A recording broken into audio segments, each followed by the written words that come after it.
Good morning and welcome to the Johnson Space Center in Houston, Texas. I'm NASA's Sandra Jones and we're bringing you live coverage from Mission Control Houston of the upcoming return-powered flyby, in which Orion will fly behind the moon and perform a burn utilizing the orbital maneuvering system to send it on a trajectory back towards Earth.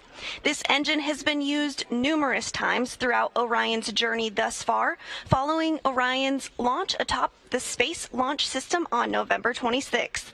All spacecraft systems are performing well, now 20 days into the flight of Artemis 1. Today, we're in the White Flight Control Room, where Flight Director Judd Freeling is leading the team on console for today's flyby and burn. We do expect to lose signal of Orion as it travels behind the backside of the moon, as the moon will be blocking the direct sight to the Deep Space Network. We're tracking that loss of signal to begin at 10:41 a.m. Central this morning and will last 30 minutes. While in the loss of signal, the return-powered flyby burn will take place with the Orbital Maneuvering System engine at 10:43 a.m. Central. This will be the longest burn of the mission so far. The burn will be 3 minutes and 27 seconds long, about 1 minute longer than the outbound-powered flyby, where Orion was placed in a trajectory to head out to deep space.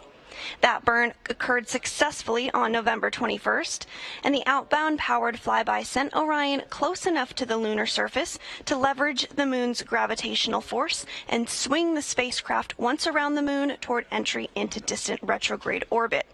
Following this, Orion remained in the distant retrograde orbit for one long elliptical orbit around the moon, lasting about 6 days.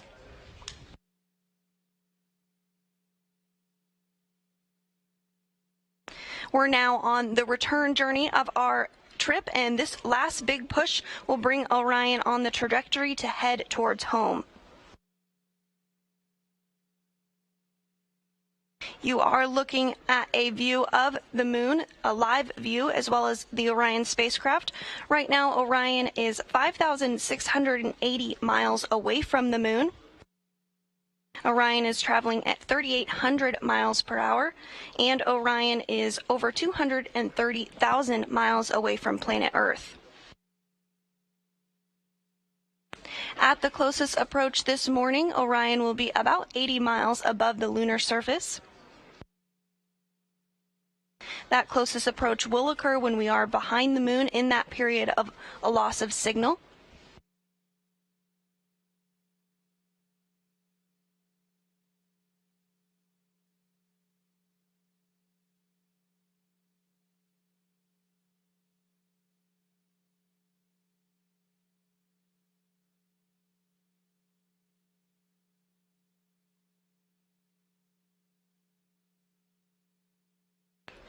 We're about 2 hours and 38 minutes away from today's return-powered flyby burn.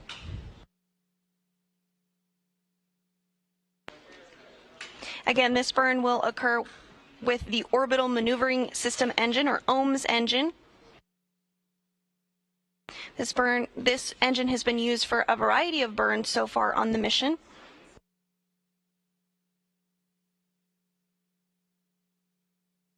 And you're looking at a view here on your screen of the Orion spacecraft. That large engine on the very bottom of the European Service Module is the Orbital Maneuvering System, or OMS engine. This main engine is a repurposed Space Shuttle Orbital Maneuvering System engine that has flown in space many times before. It actually flew on 19 space shuttle flights, beginning with STS-41G in October of 1984 and ending with STS-112 in October of 2002. Now, the OMS engine is not the only engine on board Orion. There's also 8 auxiliary engines, which you see a few of here. Those are also located on the bottom of the service module in 4 sets of 2. Each of these engines can provide about 100 pounds of thrust, and these engines provide steering and can pulse on and off during burns.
Again, this is a live view from the Orion spacecraft.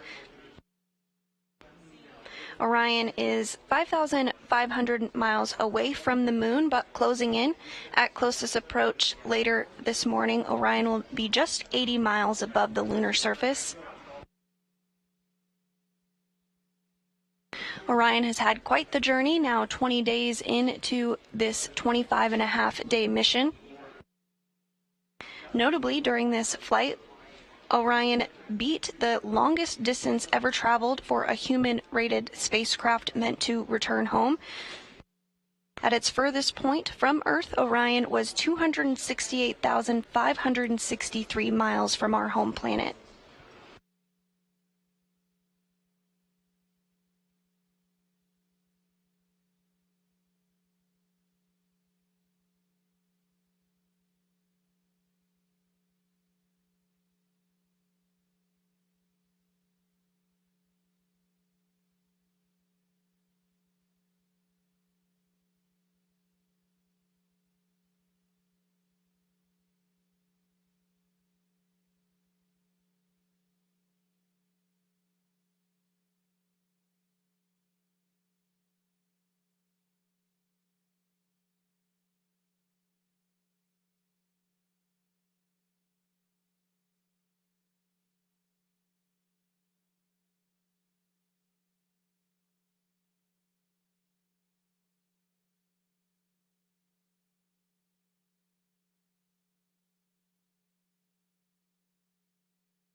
The views you're looking at right now of the moon are being gathered with the SAW cameras, or solar array wing camera.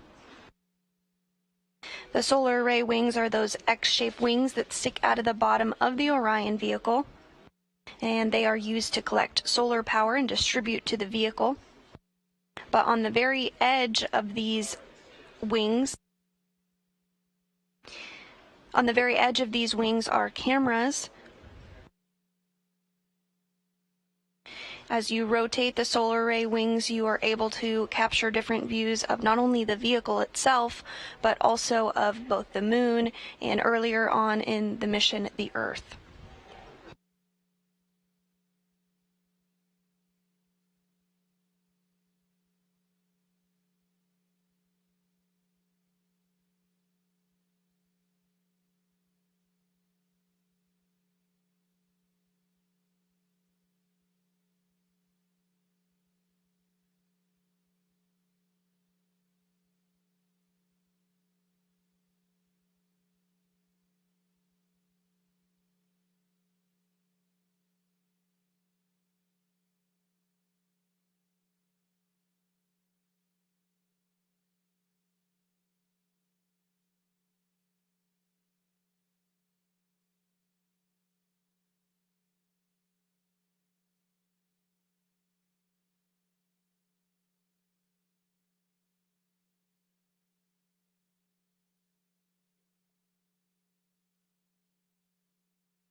If you're just joining us this morning, we are bringing you live coverage of today's outbound powered flyby burn.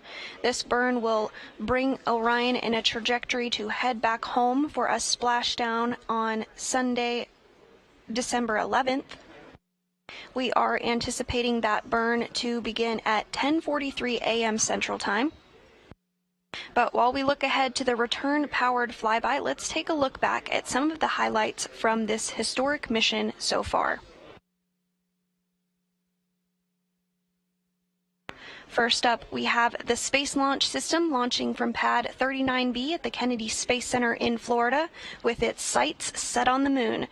SLS blasted off at 12:47 a.m. Central on November 16th.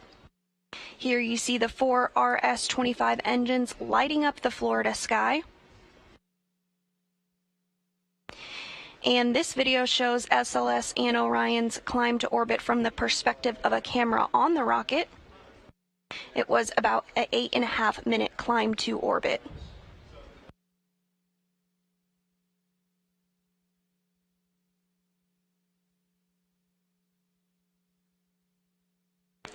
And following liftoff and that climb to orbit, the translunar injection burn took place for Artemis 1. The TLI maneuver took place as the upper part of the rocket, officially named the Interim Cryogenic Propulsion Stage, fired one RL-10 engine, producing 24,750 pounds of thrust to accelerate the vehicle to more than 22,600 miles per hour, a velocity fast enough to overcome the pull of Earth's gravity and propel Orion out of low Earth orbit to send the spacecraft to the moon. The TLI maneuver precisely targeted a point above the moon that will guide Orion close enough to be captured by the moon's gravity. And right after that TLI burn, the interim cryogenic propulsion stage separated from Orion, which you did just see a video of that on your screen there. Later that day, we received our very first imagery of Earth, as well as completed the first checkout of the Orbital Maneuvering System engine, or OMS engine, which went smoothly. Orion was officially on the way to the moon, and again, that OMS engine is the same engine that will be utilized today as we bring Orion home. Now, several days later, on November 21st, Orion performed the outbound powered flyby burn with the orbital maneuvering engine as well. This video shows Orion as it approaches the moon for this burn.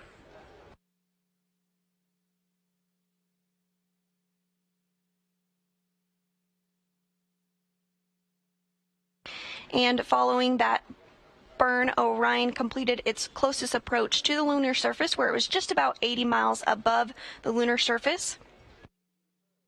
And then Orion completed the distant retrograde orbit,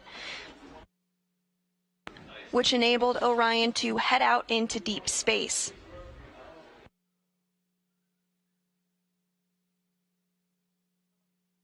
Now, this photo that you're looking at on your screen was taken while Orion was in that distant orbit.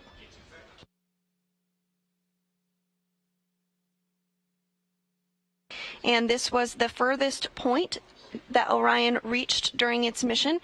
Orion was 268,563 miles from our home planet when this photo was taken on November 28th.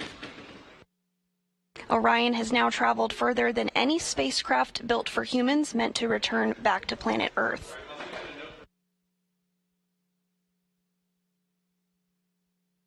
And in this photo, Orion's solar rays split the difference between the Earth and the Moon on flight day 14. This image was captured by a camera on the tip of one of the spacecraft's 4 solar arrays.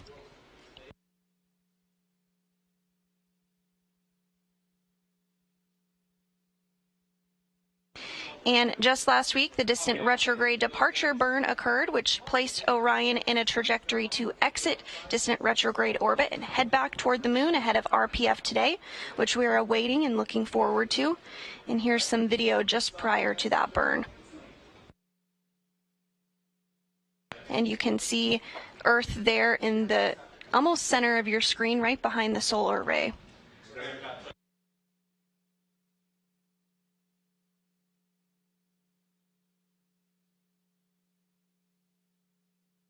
So as you can see, Orion has had an exciting journey so far, but still a few days left in this mission. At this time, Orion is 5,191 miles away from the lunar surface. And we're under 2 hours and 30 minutes away from today's return power flyby burn. Again, this burn is slated to begin at 10:43 a.m. Central and will be a 3-minute 27-second burn.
Again, you're looking at a live view of the moon as it continues to close, as Orion continues to close in.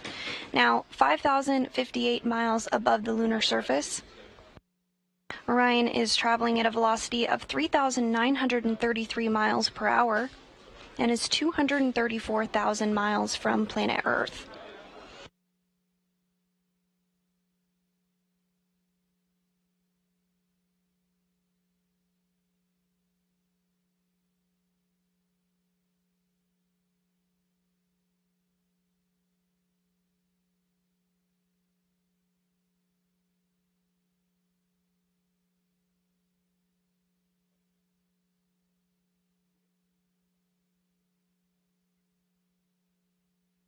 Now, in this image of Earth right now, we actually are able to view several Apollo landing sites rather. Of course, we are a bit too far away to make out any distinct features, but you are looking at the landing sites for Apollo 15, 17, 11, 16, and 14.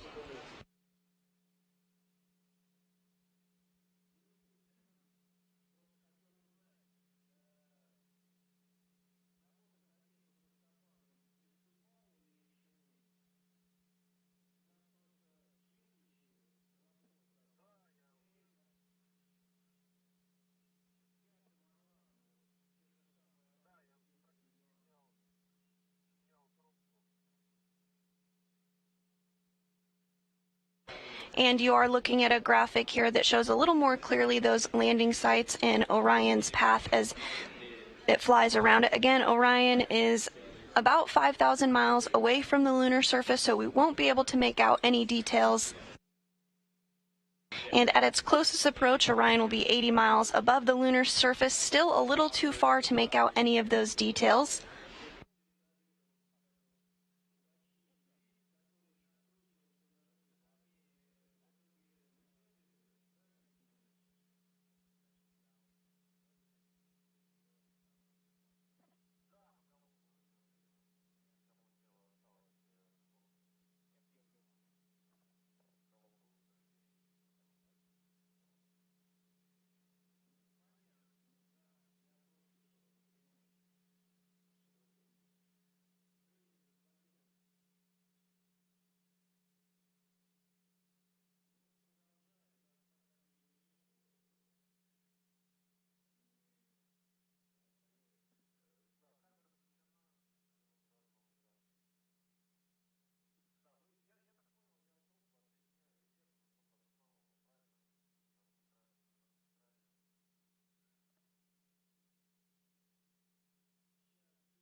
As we continue to get these great views of the moon, we did mention that NASA Flight Director Rick LeBrode is leading the team here in Mission Control Houston inside the White Flight Control Room during today's burn. But let's take a quick look at this video, which discusses the various flight directors of Artemis in a little bit more detail. Flight CTO and flight loop. Buddy, come for cooling status.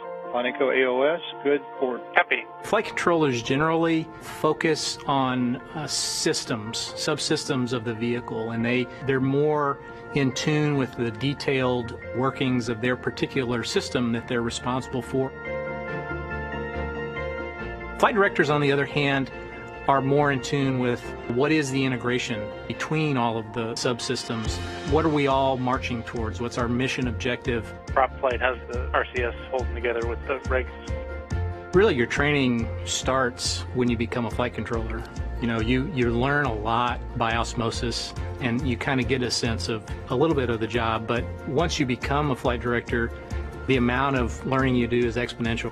You don't become an expert, but you have to understand them at a depth where you could have the good conversation, ask the right questions to the experts who are the flight controllers. You spend a lot of time studying and then training, getting in simulations and running through all the motions and practicing the real-time situation scenarios in the training environment. I am the Ascent and Entry Flight Director for Artemis 1. I will take responsibility of the vehicle after it launches. I'll also be the entry flight director, so once we come back to Earth, I'll have a team that will monitor and control the vehicle once it splashes down, and we hand that over to Melissa Jones, who is the NASA Recovery Director. Splashdown. Touchdown verify. Copy. I'm the lead flight director for the mission, really responsible for the overall development of the mission. We work directly with the programs. They provide us the mission priorities, and we build a timeline that's going to accomplish those mission objectives. We're responsible for building our team, getting our team trained and certified. We have a training team that helps us, but we have the overall responsibility for putting together the team that's going to execute the mission. Confirmation of translunar injection burn cutoff. When you go to a place like the Moon or Mars, you really have to be explorers. It pushes the boundaries of civilization. We are having to develop new technology. It's going to have to sustain the astronauts for these very, very long trips. And it just makes sense to test that and going to the Moon, where you're in a similar environment, but you're much closer. And in the event of an emergency type scenario, we can bring them safely back home. Station, this is Houston. We've had a lot of experience now in low Earth orbit, over 50, 60 years of experience, and we've learned how to do that pretty well. We've learned what the effects of the body are in low Earth orbit, but there's still things that we need to practice, and we need to be able to understand how you sustain life further and further and further away from our planet.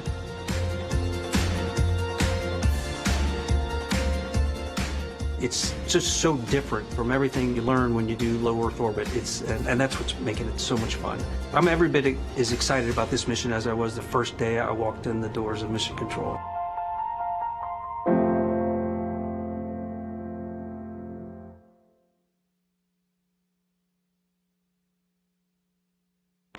Orion is now less than 5,000 miles away from the Moon, 4,833 miles away to be exact, traveling at a velocity of 3,966 miles per hour.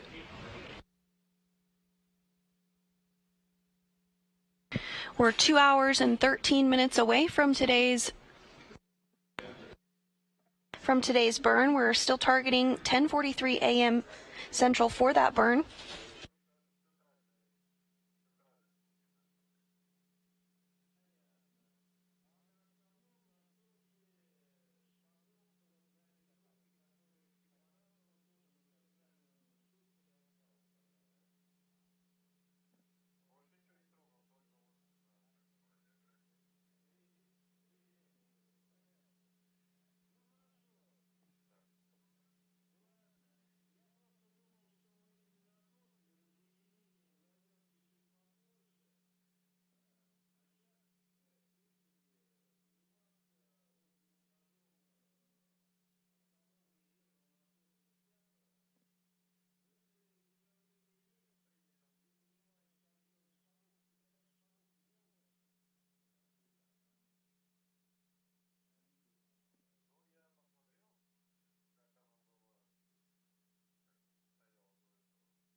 Everything continuing to proceed smoothly this morning as we anticipate the return-powered flyby burn in about 2 hours and 11 minutes.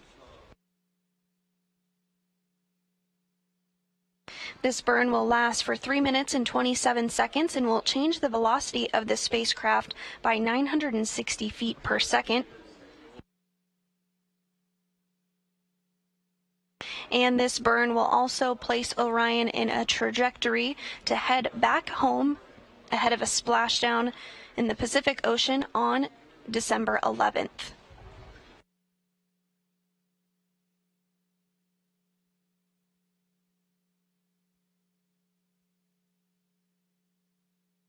The next major milestone here in Mission Control Houston is when Flight Director Judd Freeling will poll the team of flight controllers for a go, no-go for the burn.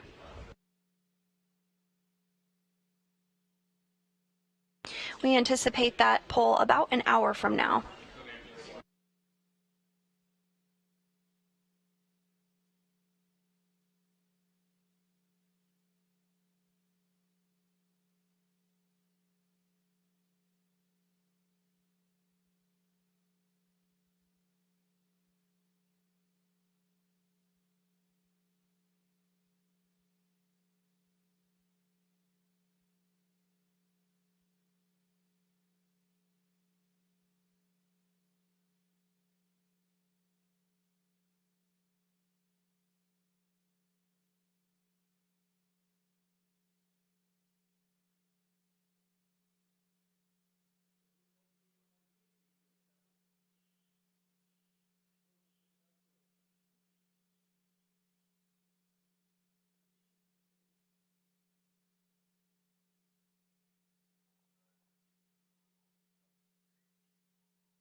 We're just about an hour away from today's anticipated loss of signal. That LOS is slated to begin at 10:41 a.m. Central. We will not have signal with the Orion spacecraft during this time frame because the moon will be blocking any signal to the Deep Space Network. It's at this point that Orion will complete its closest approach to the lunar surface. That closest approach slated to be at 10:43 a.m. and just seconds later at 10:43 and 23 seconds a.m. Central will be today's return-powered flyby burn, which commits Orion to a journey back home.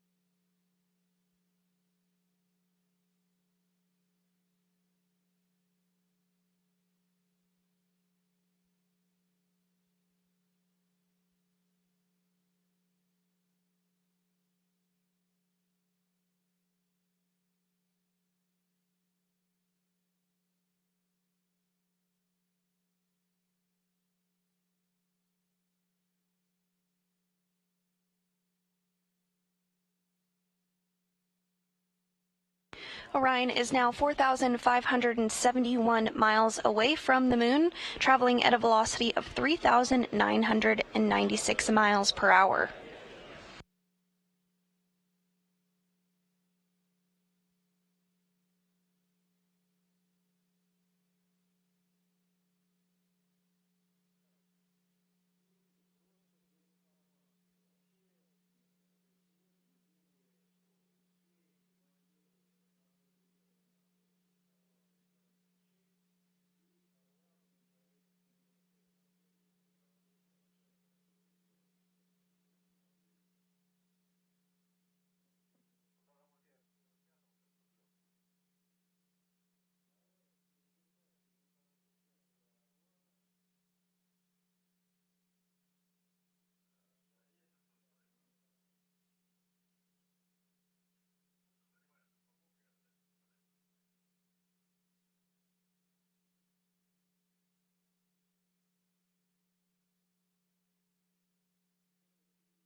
Everything continuing to look good this morning ahead of the return-powered flyby burn.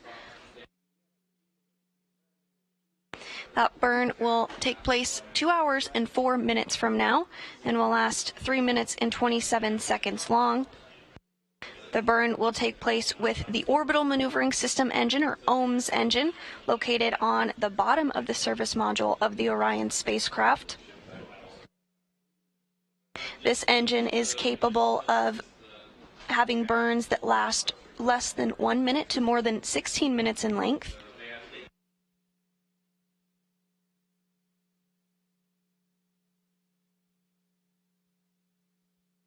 The OMS engine is the main engine on the European service module and provides the primary propulsion for Orion's major in-space maneuvers.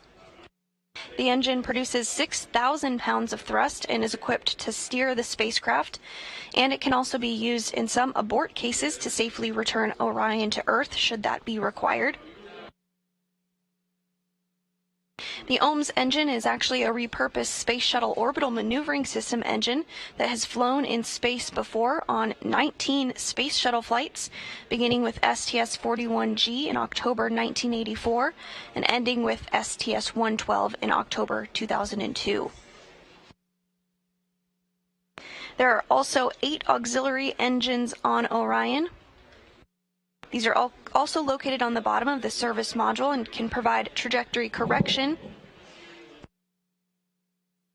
And there are 24 smaller engines grouped into 6 pods, which can provide attitude control as well.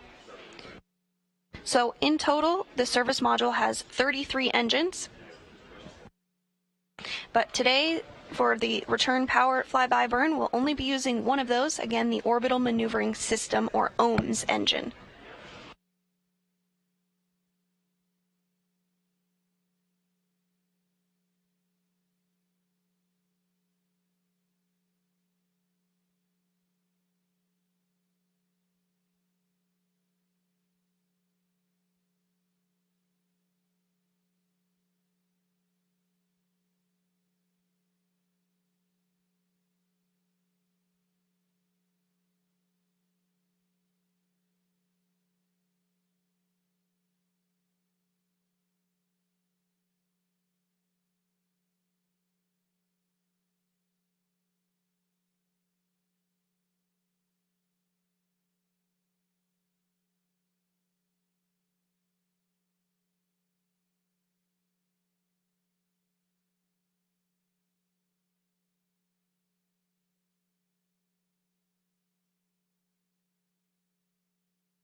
Everything continuing to look good here in Mission Control as Orion closes in on the moon ahead of today's return-powered flyby burn.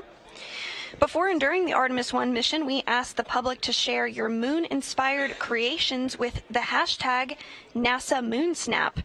We have received thousands of submissions, but here are just a few of them. This is a mural painted by Nikki Adams. You can clearly see the Space Launch System rocket as well as the Greek goddess Artemis, after which the Artemis missions are named. Artemis is the goddess of the moon and the hunt, and I think you can see her arrows and a deer included in the mural as well. Next up, we have a photo submitted by Jessa Rodriguez. The title is Ben and Sophia Plot Their Course. You can see the inclusion of Snoopy in his flight suit as well. Snoopy is our zero gravity indicator aboard the Orion spacecraft. And the Snoopy inside Orion right now is dressed very similarly to the Snoopy in this photo.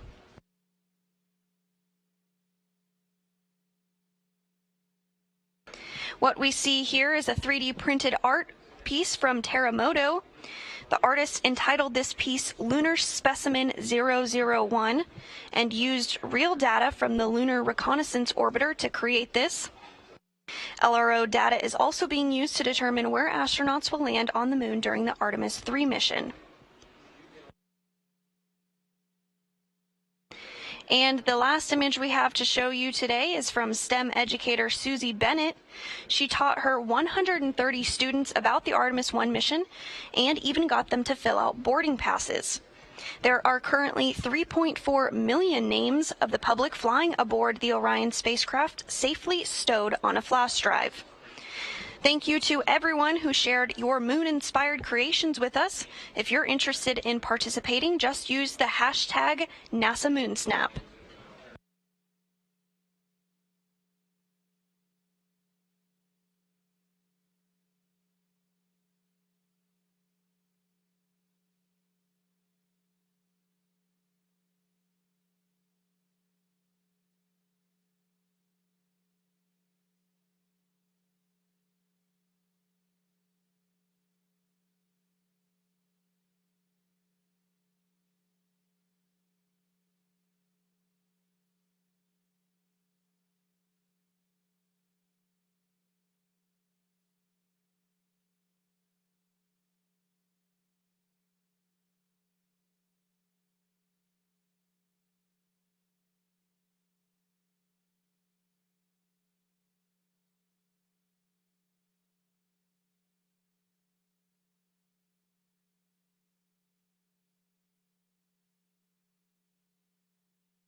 We're continuing to get some great imagery of the lunar surface here as Orion is 4,227 miles away from the moon, traveling at a velocity of over 4,000 miles per hour. This imagery is coming from a camera on the Solar Array Wing, or SAW.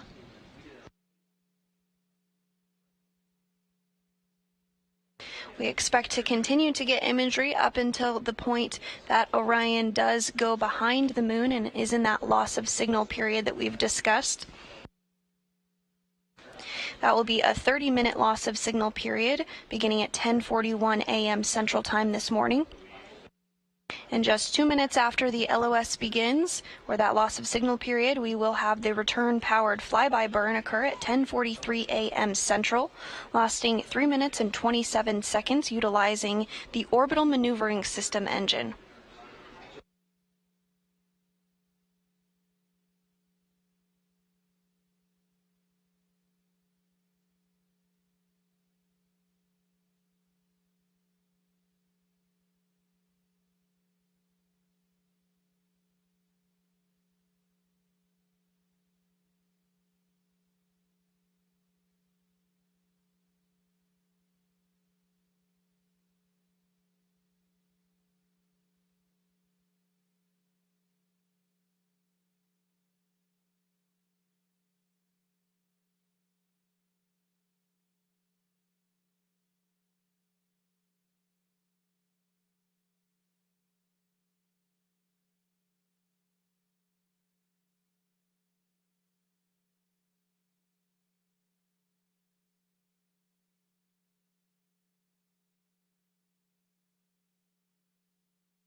This is Mission Control Houston. You're looking at a telemetry-driven animation of Orion as it travels at 4,000 miles per hour, closing in on the moon, now 4,131 miles away.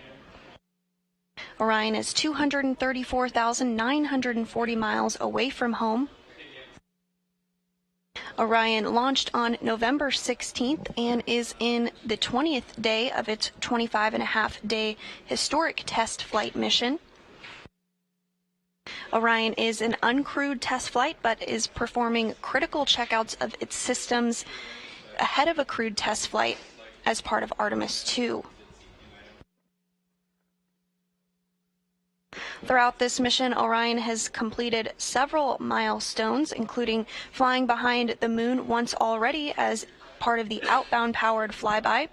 During that, a burn took place, which put Orion in a trajectory to head out to deep space. The distant retrograde orbit burn also occurred, which further propelled Orion into that trajectory. And Orion remained in deep space for about 6 days and broke the distance record during that time frame for the farthest distance from Earth traveled by a human-rated spacecraft meant to return home. Orion, at its furthest point from Earth, was 268,563 miles away.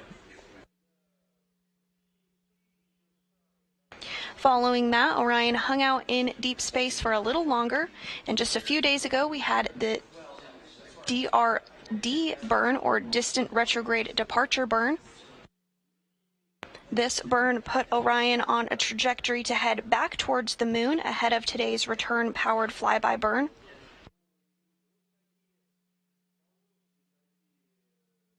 Today's burn is critical to ensure that Orion is on the proper trajectory to return back to Earth safely.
We are now 1 hour and 42 minutes and counting away from today's anticipated loss of signal as Orion flies behind the moon and performs the return-powered flyby burn, which will set us on a trajectory to return back to Earth and splash down in the Pacific Ocean on December 11th. But now, as you can imagine, this moment can certainly be a bit suspenseful as we await Orion to emerge from the backside of the moon and regain communications with the Deep Space Network. So let's hear from one of the INCO flight controllers about how much that is the case in this next clip. During each mission to the moon, we'll have a period of time where the spacecraft goes behind the moon and we lose line of sight with the spacecraft from the DSN stations. That can be quite a nail-biting time. Usually we're executing an important maneuver or a burn during that time, and we have a predicted time when we should reacquire the signal, and so everybody is usually staring at that clock. As soon as the signal comes in-house, there's a sigh of relief, and we check to make sure that the burn executed correctly and that the spacecraft is in good health. So again, we are anticipating that loss of signal to begin an hour and 41 minutes from now. Today's loss of signal will last 30 minutes in length, during which time Orion will complete its closest approach to the moon and just seconds later perform the return-powered flyby burn, which will last 3 minutes and 27 seconds and will change the velocity of the Orion spacecraft by 960 feet per second.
Orion is now less than 4,000 miles away from the lunar surface, 3,780 miles to be exact.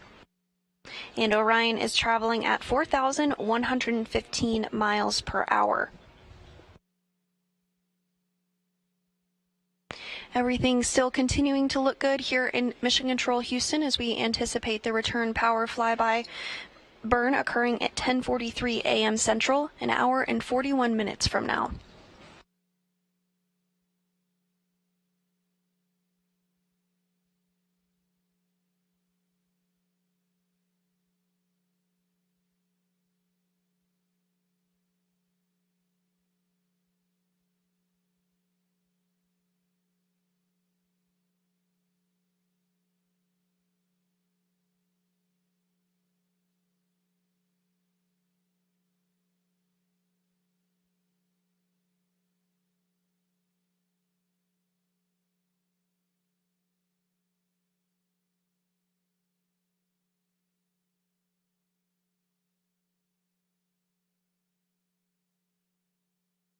Today's return power flyby will send Orion close enough to the lunar surface to leverage the moon's gravitational force and swing the spacecraft into a trajectory to return back to Earth.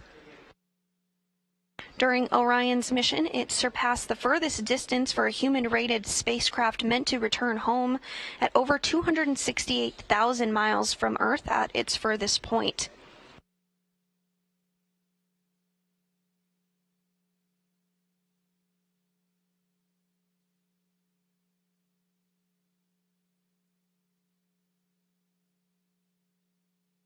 Prior to the distant retrograde departure burn, Orion was in deep space in a distant retrograde orbit.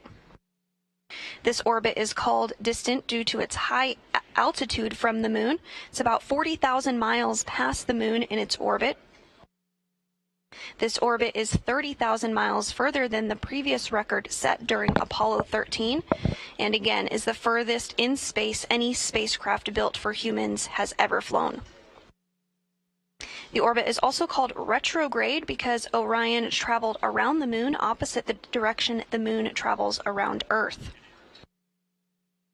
Distant retrograde orbit provides a highly stable orbit where little fuel is required to stay for an extended trip in deep space in order to put Orion's systems to the test in an environment far from Earth.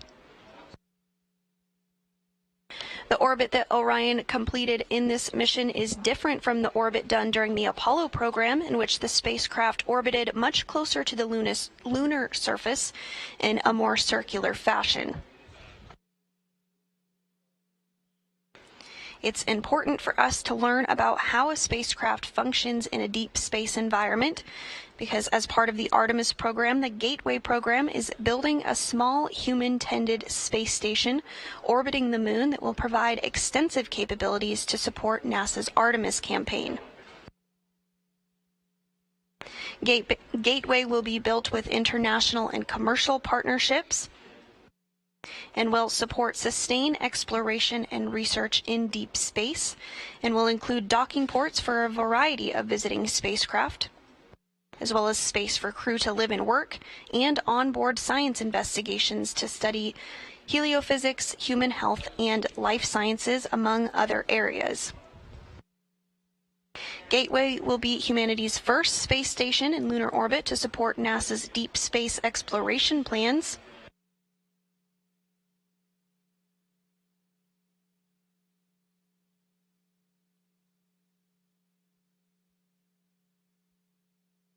But before we get to that point, we are testing out the Orion spacecraft as part of the Artemis 1 mission. Again, we're 20 days into a 25-and-a-half-day mission.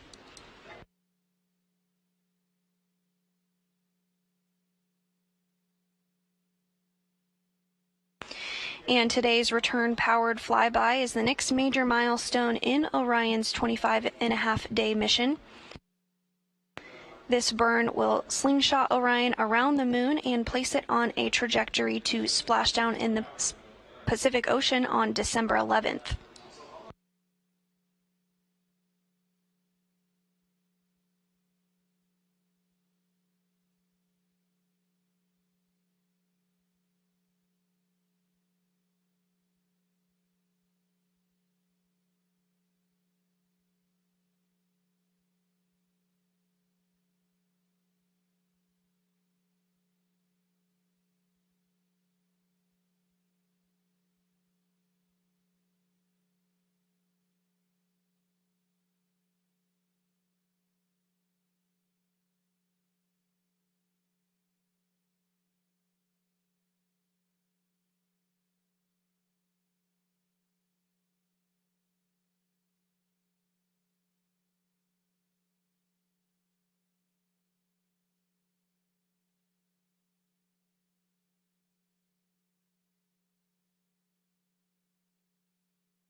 We're now 1 hour and 35 minutes away from today's return-powered flyby burn.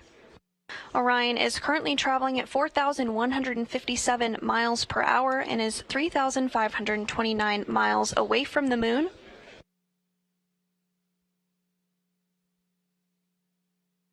Just prior to today's return power flyby burn, Orion will complete its closest approach to the moon.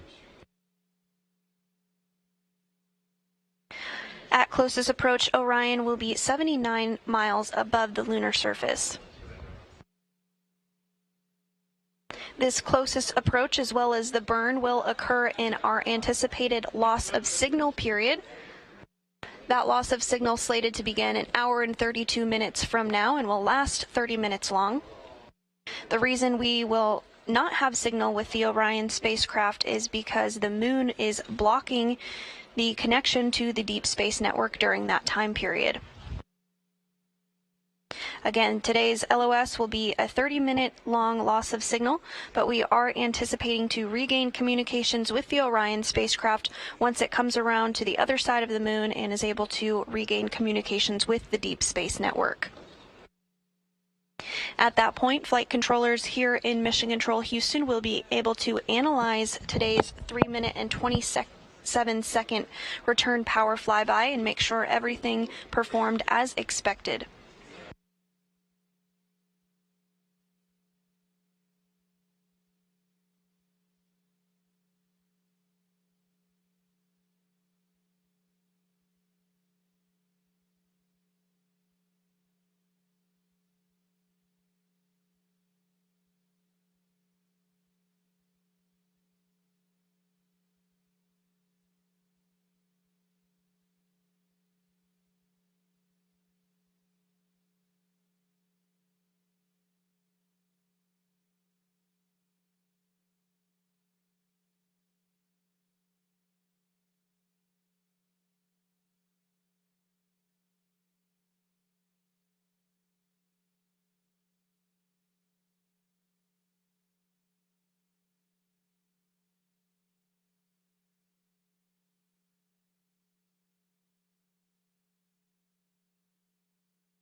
If you're just joining us this morning, we are bringing you live coverage of today's return power flyby of the Orion spacecraft, an uncrewed test flight as part of the Artemis program.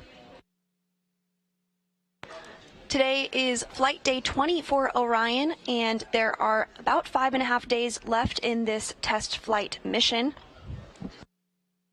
Leading up to this event, today, the return-powered flyby, there have been several other key milestones that Orion has reached, so let's take a look back at the past 20 days. First up, we have the Space Launch System launching from Pad 39B at the Kennedy Space Center in Florida with its sights set on the moon. SLS blasted off at 12:47 a.m. Central on November 16th. And here you see those 4 RS-25 engines lighting up the Florida sky. You can also see the orange core stage as well as one of the 2 solid rocket boosters in this view. On the very top of the vehicle is the launch abort system and, of course, the Orion spacecraft, which is now closing in on the moon ahead of today's return-powered flyby burn. Now, in this video, you have a launch from the perspective of a camera located on the Space Launch System rocket. This video shows SLS and Orion's climb to orbit. It was about an 8.5-minute climb to orbit. You can see the rocket soaring over the launch pad.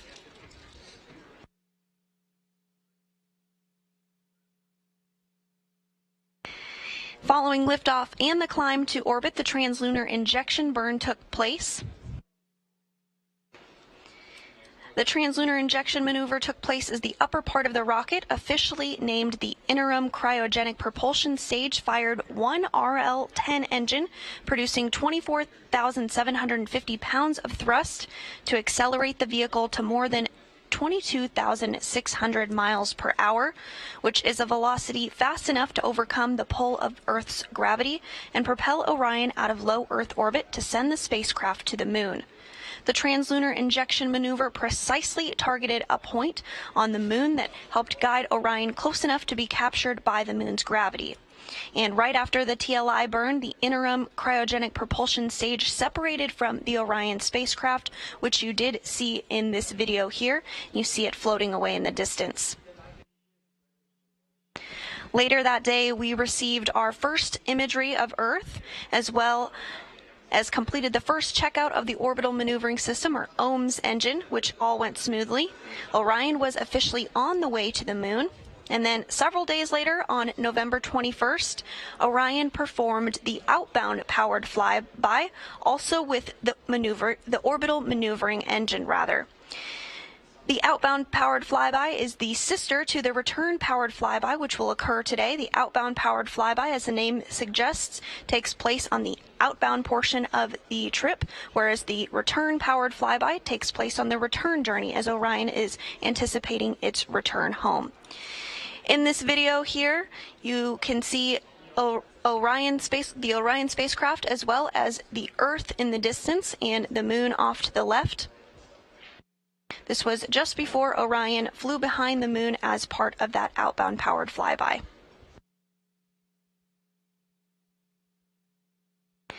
After this, Orion was placed in a deep space trajectory where it completed a distant retrograde orbit.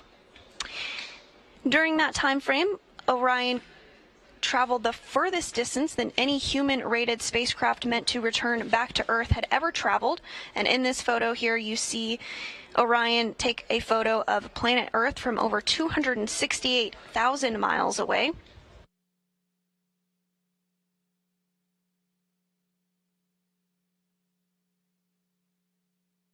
And in this photo here, you can see Orion's solar rays split the difference between Earth and the Moon on flight day 14 of the Artemis 1 mission. This imagery was captured by one of the cameras on the tip of one of the solar arrays, the spacecraft's 4 solar arrays.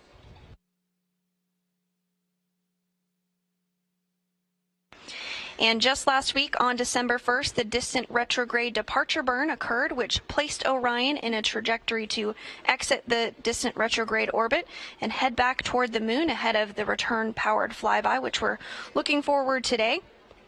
In this view here, you can see the solar array flexing, as well as an Earth in the distance there, almost in the center of your screen.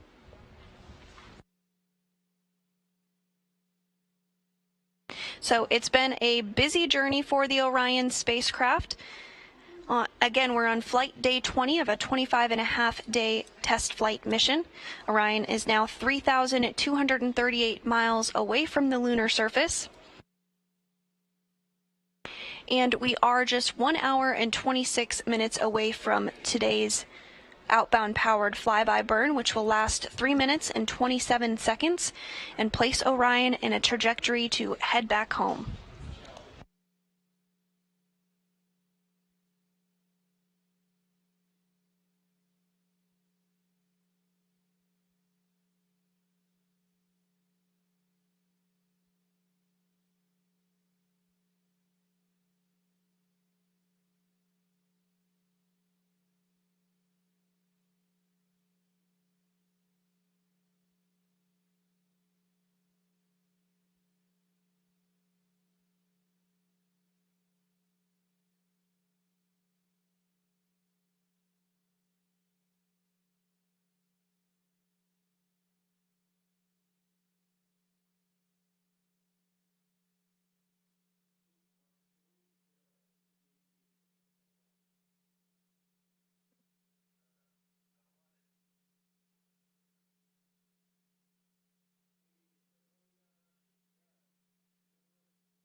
The next major milestone that we are tracking this morning here from Mission Control Houston will take place in about an hour from now, when NASA Flight Director Judd Freeling will pull the team inside Mission Control for a go, no-go for today's burn.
We're continuing to bring you live imagery of the lunar surface from the Orion spacecraft as it continues to close in.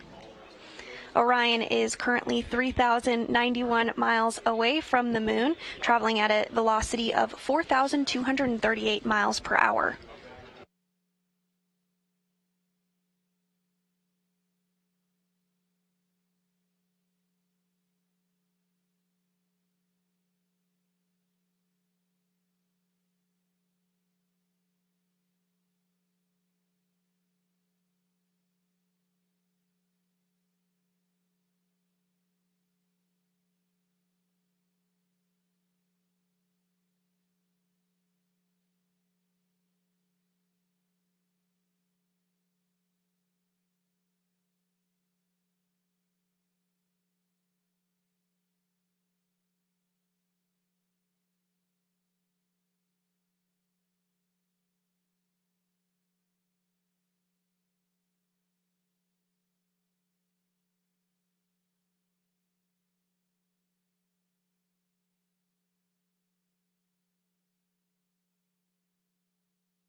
If you're just joining us this morning, we are 1 hour and 18 minutes away from today's outbound powered flyby burn. This burn will be 3 minutes and 27 seconds long and will propel Orion around the moon in anticipation of a splashdown off the coast of California on December 11th. Leading the team here in Mission Control Houston during today's burn is NASA Flight Director Judd Freeling. But Judd is not the only flight director here at the Johnson Space Center in Houston, Texas, that is working the Artemis mission. So let's take a look at a few of the other flight directors. Flight CTO and flight loop. Buddy, come for cooling status. Flonico AOS, good port. Copy. Flight controllers generally focus on systems, subsystems of the vehicle, and they're more in tune with the detailed workings of their particular system that they're responsible for.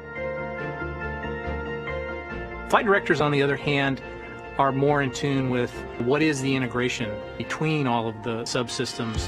What are we all marching towards? What's our mission objective? Prop flight has the RCS holding together with the regs. Really, your training starts when you become a flight controller.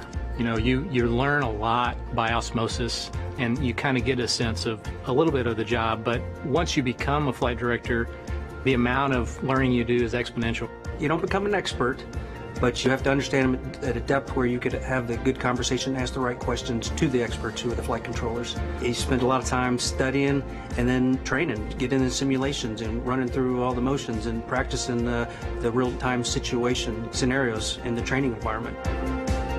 I am the ascent and entry flight director for Artemis 1.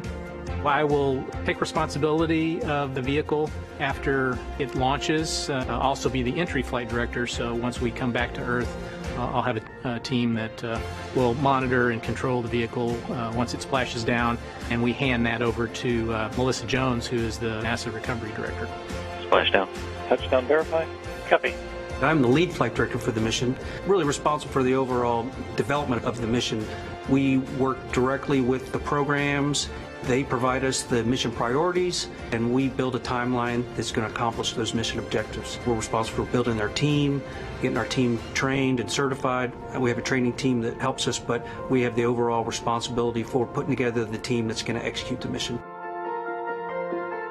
Confirmation of translunar injection burn cutoff. When you go to a place like the moon or Mars, you really have to be explorers. It pushes the boundaries of civilization. We are having to develop new technology that's going to have to sustain the astronauts for these very, very long trips. And it just makes sense to test that and go into the moon where you're in a similar environment, but you're much closer. And in the event of an emergency type scenario, we can bring them safely back home. Station, this is Houston. We've had a lot of experience now in low Earth orbit, over 50, 60 years of experience, and we've learned how to do that pretty well. We've learned what the effects of the body are in low Earth orbit, but there's still things that we need to practice, and we need to be able to understand how you sustain life further and further and further away from our planet.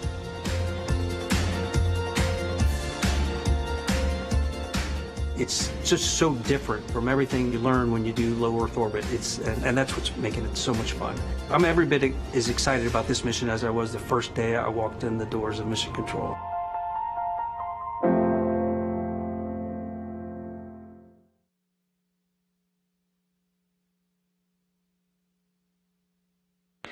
Orion continuing to close in on the moon, now 2,774 miles away, traveling at a velocity of 4,300 miles per hour.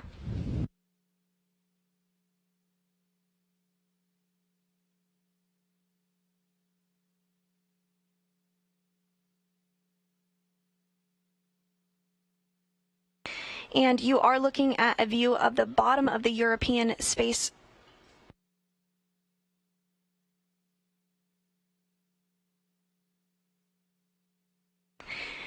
You are looking at a view of the European service module, the very bottom of it there. And you are seeing the large engine there in the center of the European service module. That's the Orbital Maneuvering System engine, or OMS engine. That's the engine that will be utilized during today's return power flyby burn. This is the main engine on the European Service Module and is a repurposed Space Shuttle Orbital Maneuvering System engine that has flown in space 19 times before, all on Space Shuttle flights, beginning with STS-41G in October 1984 and ending with STS-112 in October 2002.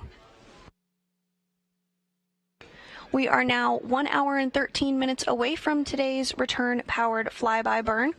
That burn will last 3 minutes and 27 seconds, and will change the velocity of the Orion spacecraft by 960 feet per second.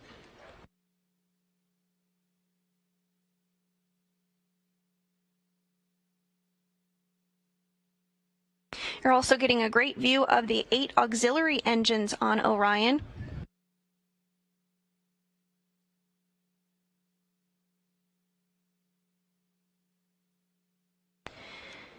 And again, Orion continues to close in on the moon, now only 2,680 miles away from the lunar surface. Following today's closest approach to the moon, Orion will be only 79.2 miles above the lunar surface.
We're now 1 hour and 8 minutes away from today's return-powered flyby burn. Everything continuing to move smoothly here in Mission Control Houston.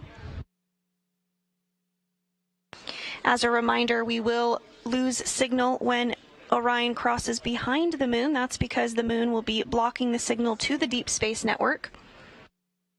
We are anticipating that loss of signal 1 hour and 5 minutes from now. That will be a 30-minute loss of signal.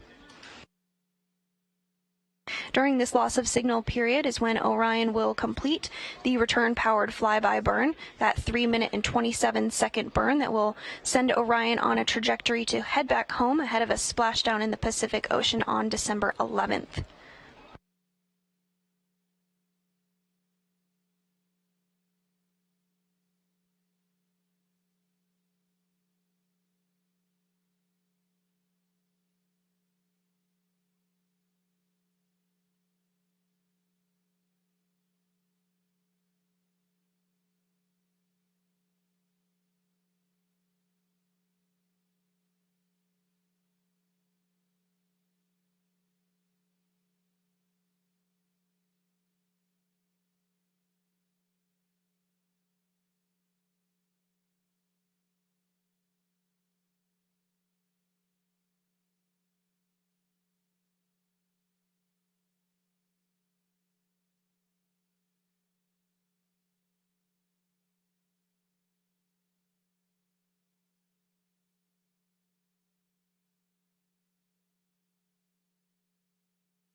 And if you are just joining us this morning, we are bringing you live coverage of today's return-powered flyby burn here in Mission Control Houston. That burn is 1 hour and 6 minutes away from now and will be a 3-minute, 27-second burn that will slingshot Orion around the moon in a trajectory to head back to Earth and a splashdown on December 11th. But we have been getting some beautiful views of the moon, and I have a very special guest with me this morning. This is Juliana Gross. She's the Deputy Apollo Curator, and she's going to point out some of these amazing features that we have been seeing on the lunar surface in some of the shots that we have been getting. So thank you so much for joining. I really appreciate you taking the time. You're very welcome. I'm very excited to be here. Yes, absolutely. So can you talk a little bit about some of the features that we are seeing on the lunar surface here? Yeah, absolutely. So if you look on the moon right now to the left middle area of the moon there, the bright spot that you see there, that's Copernicus crater. The dark region that is sort of like right in front in the middle center of the moon right now, that's the Imbrium basin. And so these are impact features that we have on the moon. So when the moon formed throughout its history, over its 4.5 billion years, has been bombarded by meteorites and asteroids. And for the Imbrium, that's the darker round area that you can see there, what happened is there's a massive crater, and so we call these a basin, and melt from the interior of the moon came up through cracks and then filled that basin crater. And you can imagine that as a big lava lake, and then it cooled to form basalt. The same thing happens at the moment on Earth. Hawaii is erupting, and that brings up basalt from the interior of Earth. So these basalt samples, when we analyze them and we look at these, we can learn something about the interior of the moon. I see that we lost our actual live view, but in this beautiful view that we can see here, you can really nicely see Copernicus right in the center, and that's brighter because it excavates crustal material, which is white or bright, compared to the mare, which are basalt, which is dark. Oh, there we are back. So Copernicus is now in the lower right corner of that image. That's a fairly young crater, and that's why it still appears fairly bright, because over time, when the sun interacts with lunar rocks, it darkens over time. So we call that space weathering. Yeah. And so we are flying fairly close to some of the Apollo landing sites now. We're a little too high above. We're about 2,000 miles away from the moon still to make out any features. But can you talk about a little bit about what the Apollo program studied in those landing zones, and maybe touch on how Artemis is going to be different, because we're going to be landing in an entirely different spot, right? Yeah, absolutely. Apollo wasn't so much about science. It was more about like, hey, we're actually going to the moon and we can do it, and like the technology to show that we can do it. Apollo 14 and 12 sort of landed near Copernicus, like south of where Copernicus crater is right now that I pointed out in that region. And so Apollo 14 landed there in 1971, right above the Framora region, which is kind of like south of Copernicus, and it's right at the edge of that big Imbrium basin that I talked about. They brought back a lot of rocks. They were interested in the rocks that were excavated from Imbrium. So there's a lot of impact melt, as we call them, or breccias. And every time a rock gets exposed to like heat and pressure and started to remelt in like an impact event like that, it resets the internal clock. So when rocks form, they record the condition from which they formed, including the age, like the time when they formed. But every time there's an impact event and it gets remelted, that internal clock resets. Now we can take these rocks and then measure the ages of them. And so every time the clock got reset, we now have the age of that impact event. And so we want to know when Imbrium formed, because it's such a big event that happened on the moon, that we can put everything else in relative age to each other. So that why that mission was important. Apollo 12 landed in the Oceanus Procellarum region, which is sort of to the lower left and then going up. It's kind of like where that shaded, like where you kind of stop seeing the moon, you know, the boundary of the shade and the sunlight lit area. The little bright spot that comes up on the, what is that, lower left third of the moon, that is Aristarchus crater. So that's a super bright crater in that Procellarum region, which we're now seeing more and more of. So that's sort of the area where Apollo 12 landed. That landing was to sort of show that we can do a pinpoint landing. So they landed 200 meters away from the Surveyor 3 lander, and they actually brought a piece from Surveyor 3 back to Earth to like really show. And that then paved the way for future missions to like really like, hey, we can do a pinpoint landing. So we can go to like a more difficult terrain where we can land, where it's more ruggedy. And so that's where we went there. And so now you can see even more of the Procellarum region. Most of that is dark gray, as you can see, and so these are the basalts, and that mission brought back a lot of these basaltic materials.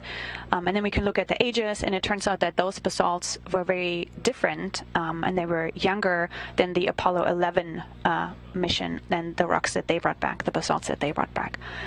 Now, Artemis is going to be super exciting because we're going to a very different region. So if you look at the surface here, and you can see that's mostly dark gray, so it's mostly basalts. You can see in the upper part of the moon that's still bright. That's what we call the highland crust. So that's the very old crust. So when the moon formed, there was a giant impact between two protoplanets. It collided, created a lot of heat, everything melted. The center part formed and became Earth. And then the debris cloud that surrounded it coalesced and then became the moon. So once upon a time, the moon was covered in a global magma ocean. So it was fully molten, right? And if you have a global magma ocean, you start crystallizing things. So now when you crystallize stuff that is denser than the melt, that sinks, right? And if you crystallize things that are less dense than the melt, that starts to float, like ice is floating on water, right? And so now we have these crystals crystallizing these minerals, and they are less dense, so they float to the surface and they build the crust. These crystals are called plagioclase. They're white. And so your crust that then forms on the moon is white. And that's why the moon looks so bright when you look at this image or in the night sky, because that's the old crust of, you know, the oldest rocks we have, and they're white in color. And so that's why this is so bright. Now the near side, so the side that we see right now, we see these dark patches, which then are the younger basalts that came to the surface once you start impacting it, and you take stuff away, you made these big basins, and then the interior remelts, and that melt comes up to form to fill these craters. That's very special. So it turns out that this Procalarium region where Imbrium sits in, where Apollo 12 landed, where Apollo 14 landed, all these rocks that were brought back, they have a weird component that we call creep. And it's spelled K-R-E-E-P, and it stands for potassium, rare earth elements, and phosphor. That entire Mars region that you can see here is also has iron in it, lots of iron and lots of titanium, but the rest of the moon doesn't really have that. And so geologically speaking, all the Apollo rocks are really, really cool because they're very special, right? So if I would give you 6 missions and you land them on Earth and you land them all in Yellowstone National Park, and you collect all your rocks, right? You get, geologically speaking, really interesting rocks, but they're not representative for the United States or the rest of the world, right? So same happens with Apollo. Really cool rocks, geologically speaking, very interesting, lots of basalts, right? They all have this weird creep component, so they're all creepy. But the rest of the moon is very different, so they're not representative. Now with Artemis, we're going to go to the South Polar region. So that region is more representative compared to Apollo. We don't really expect a lot of basalts there, so that's more like highland region. The South Polar region also has the largest impact basin that we have on the moon, and also the oldest. So if we can bring back rocks from there, we can hopefully date that really, really old impact region, and then get a better idea of when things happened on the moon and establish a timeline. Now we also know that the polar regions are really, really cold. And so ices or volatiles and gases on the moon, they freeze out in the polar region.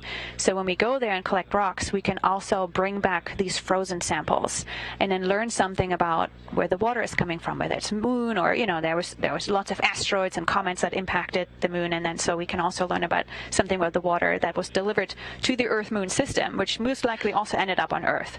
And so we can learn something about our own history and how the moon formed and evolved over time better than we can with Apollo. We're missing a lot of rocks and processes with Apollo, and hopefully we can fill these gaps with Artemis. You are a wealth of knowledge. Thank you so much for sharing all of that information. Now, as we continue to get closer and closer to the lunar surface, of course, these features are going to become more and more clear. Orion is now 2,000 miles away from the moon, but at closest approach today, it will be just about 80 miles above the lunar surface. So before you go for the day, it looks like we are starting to get some better views of that area that you were discussing before.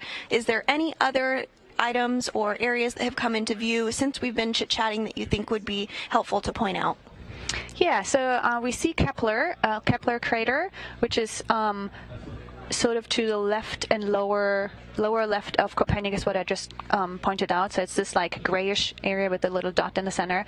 And then if you go from there further to the left, right at where the moon's shades are, so there's still a lower left, that really bright area, that's Aristarchus crater. And that's a really young crater, and it's really bright because it brought up material from that crust that I saw, and that's this white rock. It turns out we have orbital reflectance data. So when we look at the light, the sunlight that gets reflected off the surface, we can make assumptions about the chemistry in that region. And it turns out that that region is, geologically speaking, really, really complicated. So it brought back up old crustal material, but we also see some basaltic material.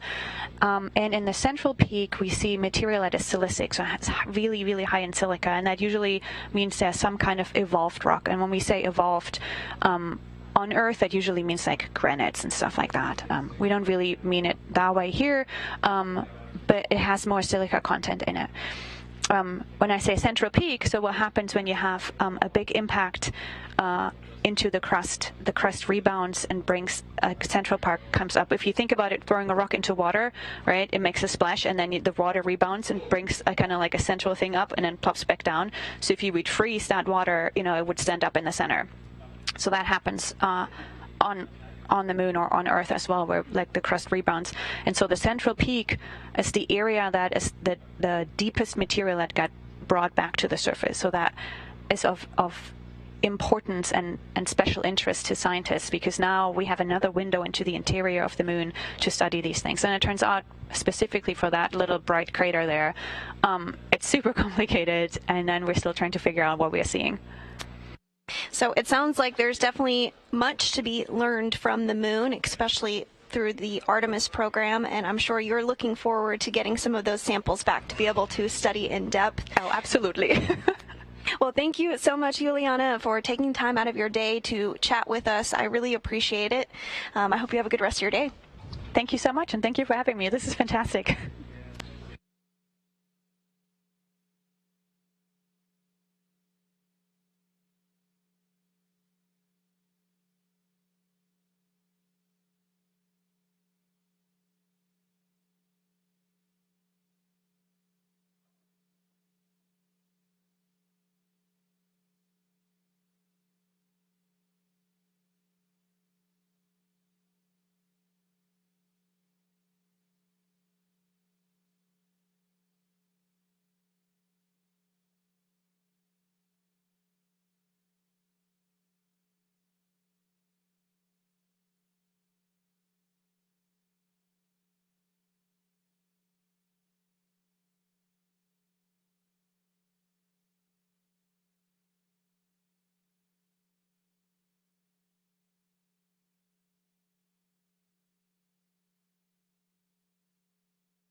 We're now 50 minutes away from today's return-powered flyby burn. This burn will slingshot Orion around the lunar surface and put it in a trajectory ahead of a splashdown on December 11th back on Earth.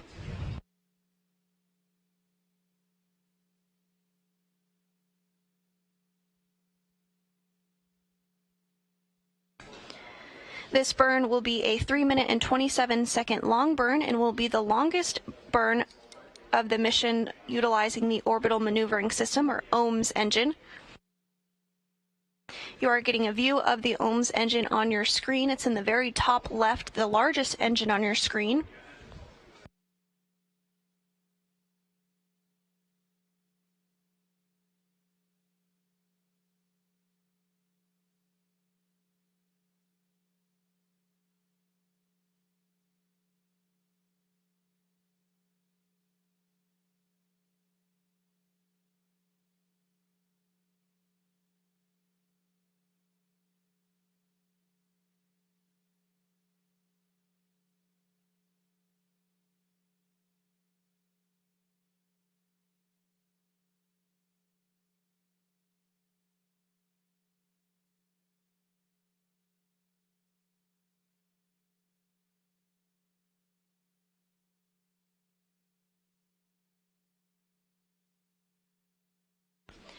The next major milestone that we're tracking here in Mission Control Houston is the Go, No-Go poll. During this poll, NASA Flight Director Judd Freeling will go around the room and poll each of the flight console positions to ensure that all is looking good ahead of today's burn.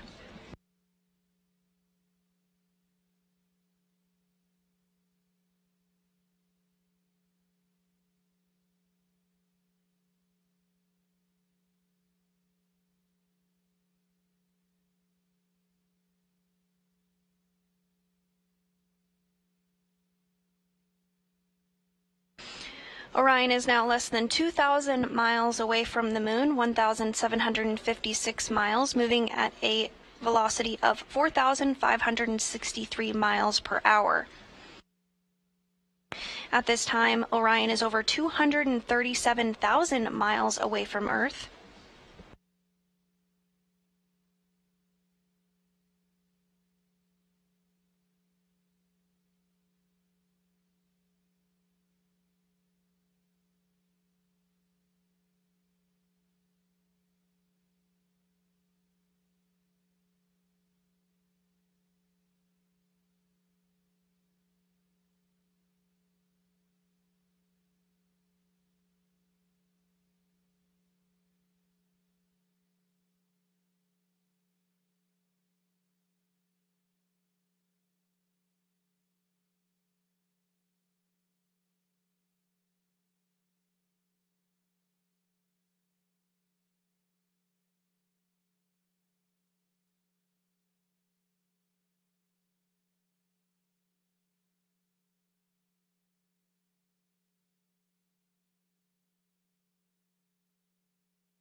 And if you're just joining us, Orion is now 1,550 miles away from the moon. We are anticipating today's return-powered flyby burn to begin 43 minutes from now.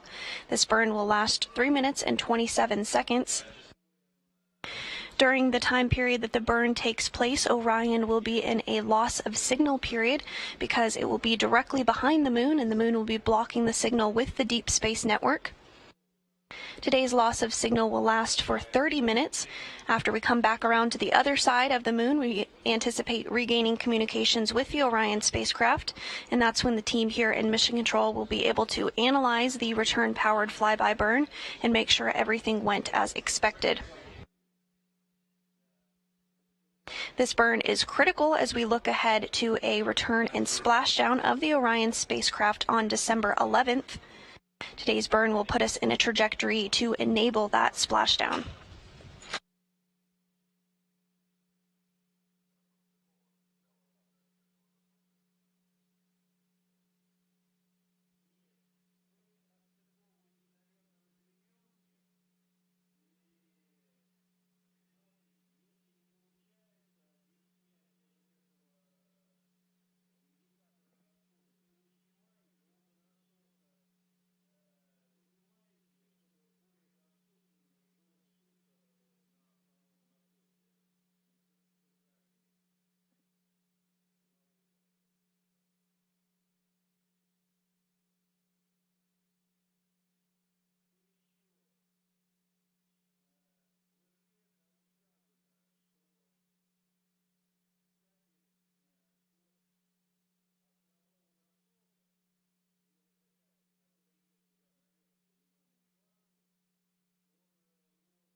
And on your screen right now, you are seeing some movement here.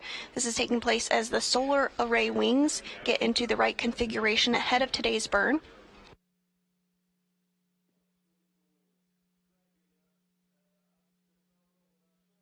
A great view of the Orbital Maneuvering System engine, or OMS engine, coming into view on the European Service Module. That's that large engine on the very bottom of the European Service Module, and is the engine that will be used during today's 3 minute and 27 second burn. Again, this will be the longest burn done by the OMS engine so far, but the OMS engine can actually fire for up to 16 minutes if necessary.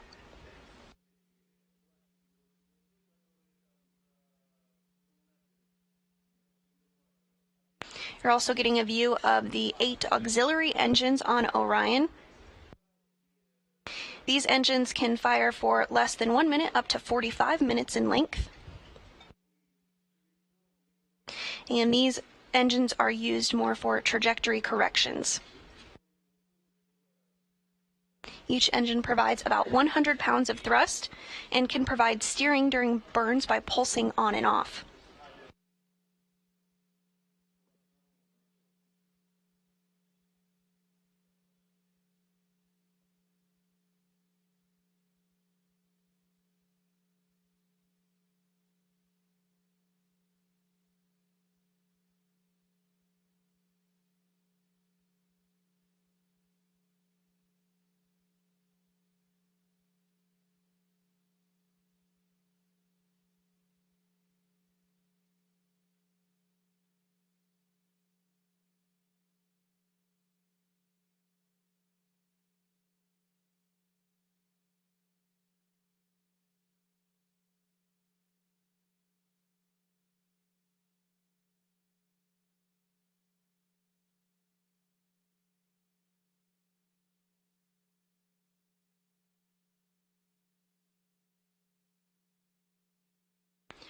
Orion continuing to get in the proper orientation ahead of today's burn.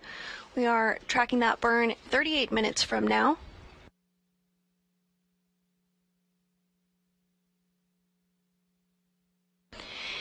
And again, during that burn, we will lose signal with the Orion spacecraft. The loss of signal will be 36 minutes from now.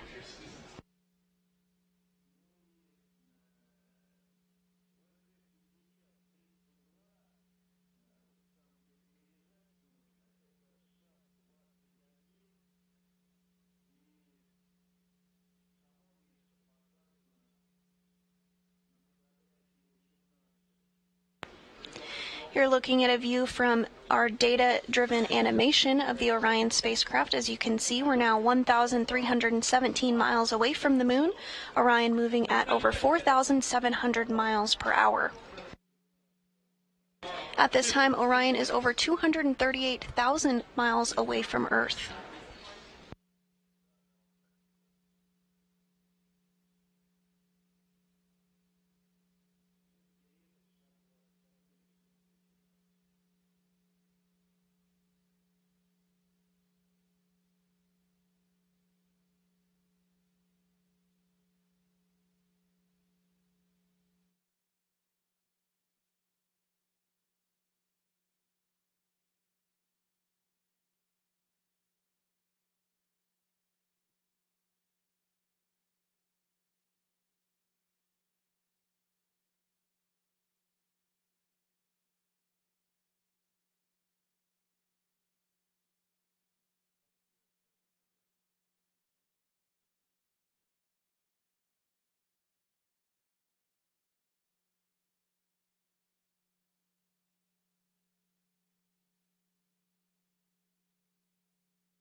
Everything continuing to move smoothly this morning as we anticipate the return powered flyby burn 36 minutes from now.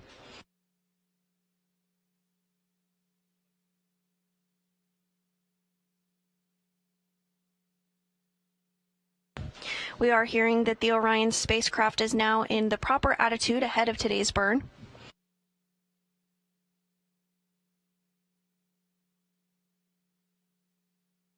From this view, you can see that orbital maneuvering system engine on the left of your screen, that large engine on the European service module. That's the engine that will be utilized during today's burn. You also see two of the auxiliary engines, as well as two of the solar arrays. On the tip of the solar arrays, on the wings of the solar arrays, are the SAW, or solar array wing cameras. Those are the cameras which are capturing the imagery that you see right now on your screen.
Orion continuing to close in on the moon, now 1,100 miles above the surface of the moon.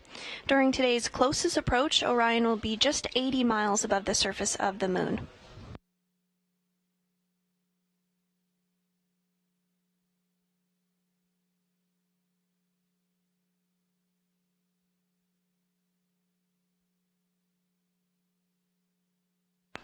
Here in just a couple of minutes, we do expect NASA Flight Director Judd Freeling to give a go, no-go poll for today's return-powered flyby burn. If the team polls go, then we are anticipating the burn to begin at 10:43 a.m. Central and last 3 minutes and 27 seconds. This burn will slingshot us around the moon and get Orion into a trajectory to return back to Earth and splash down off the coast of California.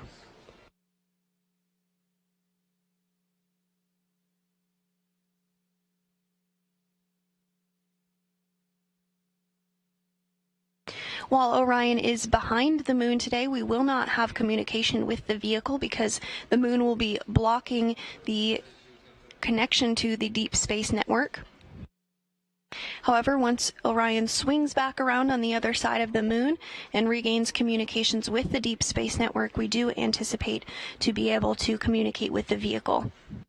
Today's loss of signal is slated to last 30 minutes. And at this time period, we are now 29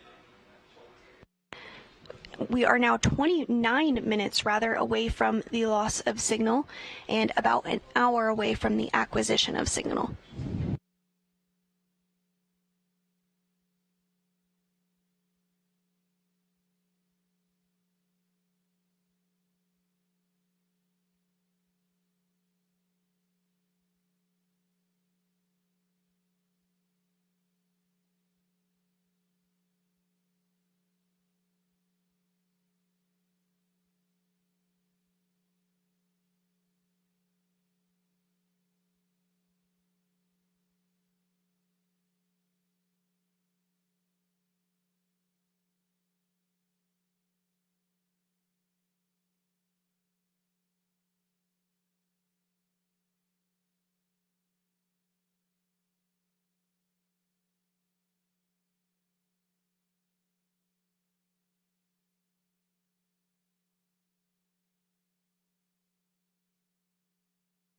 If you're just joining us this morning, we are bringing you live coverage of today's return-powered flyby of the Orion spacecraft, which is now 20 days into its 25-and-a-half-day test flight. While this Orion spacecraft is uncrewed as part of Artemis 2, we will have crew on board Artemis 2. Today's return-powered flyby will begin at 10:43 a.m. Central and will last 3 minutes and 27 seconds. This burn will slingshot Orion around the backside of the moon and put it in a trajectory ahead of a splashdown off the coast of California just a few days from now on December 11th.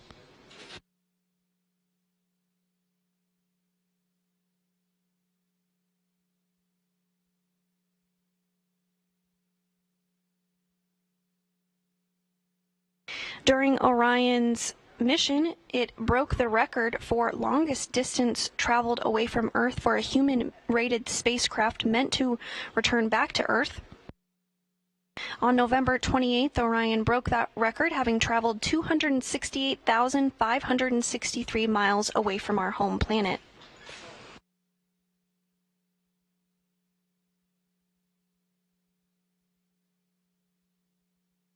During this time period, Orion was in the distant retrograde orbit. Orion remained in this distant retrograde orbit for about 6 days, in which we tested out the systems of the spacecraft in the deep space environment. Last week, the distant retrograde departure burn took place, which brought Orion back towards the moon, which we are now less than 1,000 miles away from. The DRD burn set us up for today's return-powered flyby burn. And this burn again sets us up for splashdown just a few days from now.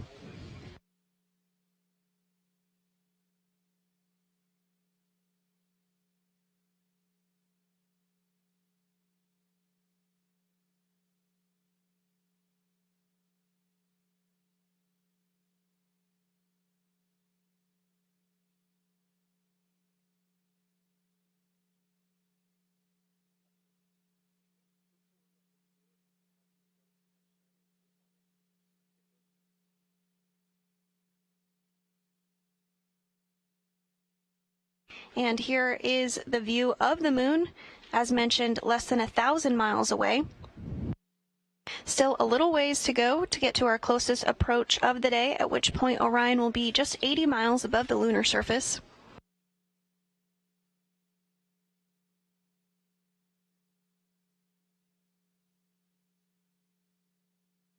But we are getting closer to today's anticipated burn, now 27 minutes away from that burn, and just 24 minutes away from the anticipated loss of signal.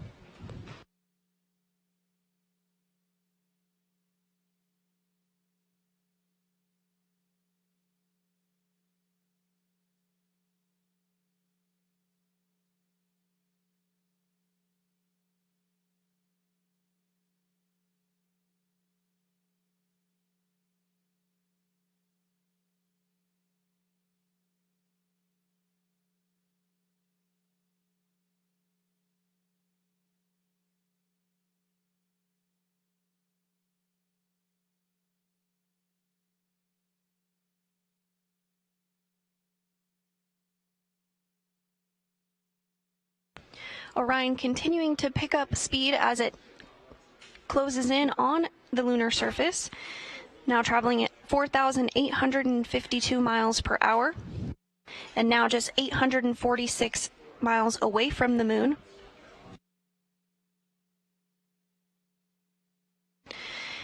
We're continuing to get a shot of the Orion spacecraft, namely the European Service Module and the Orbital Maneuvering System, or OMS engine, on the left hand of your screen there, the largest engine shown.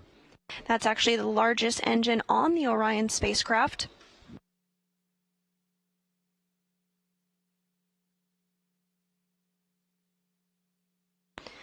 The OMS engine is a repurposed Space Shuttle Orbital Maneuvering System engine that has flown on 19 Space Shuttle flights. The first flight was STS-41G in October 1984, and the last was STS-112 in October 2002.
And the go, no-go poll for the return-powered flyby is now underway.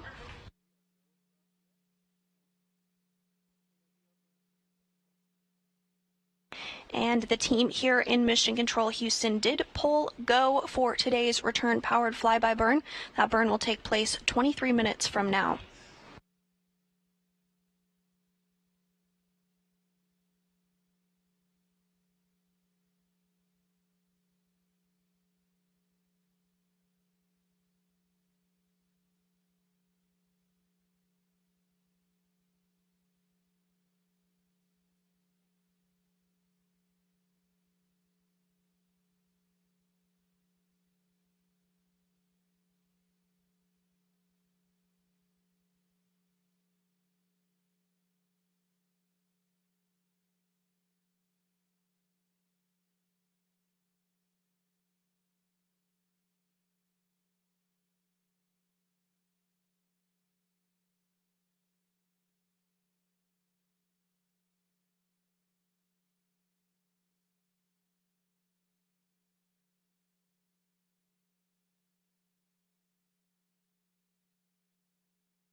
And with the go from the team here in Mission Control Houston for the return powered flyby burn, we're now just counting down the minutes until the start of that burn. Again, 22 minutes away from today's burn. This burn will last 3 minutes and 27 seconds. But just prior to the burn, we will lose signal with the Orion spacecraft. That loss of signal is anticipated in 19 minutes from now.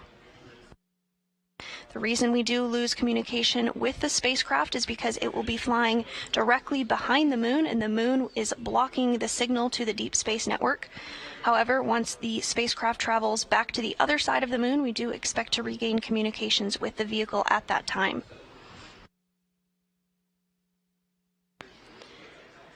Orion is now only 687 miles away from the moon.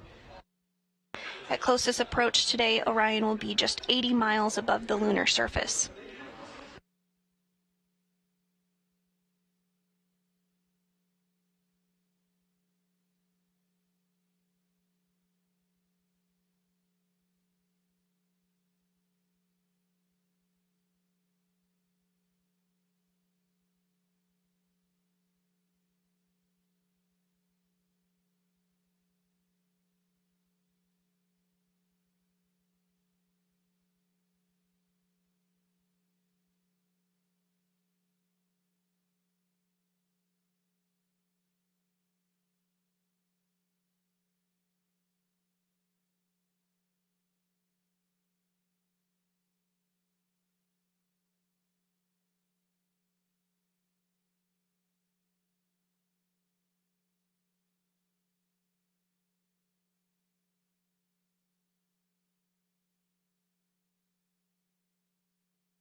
Now just 20 minutes away from today's return-powered flyby.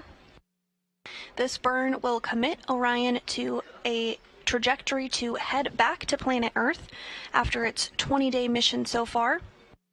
By the time Orion splashes down in the Pacific Ocean, it will have been in space for 25.5 days.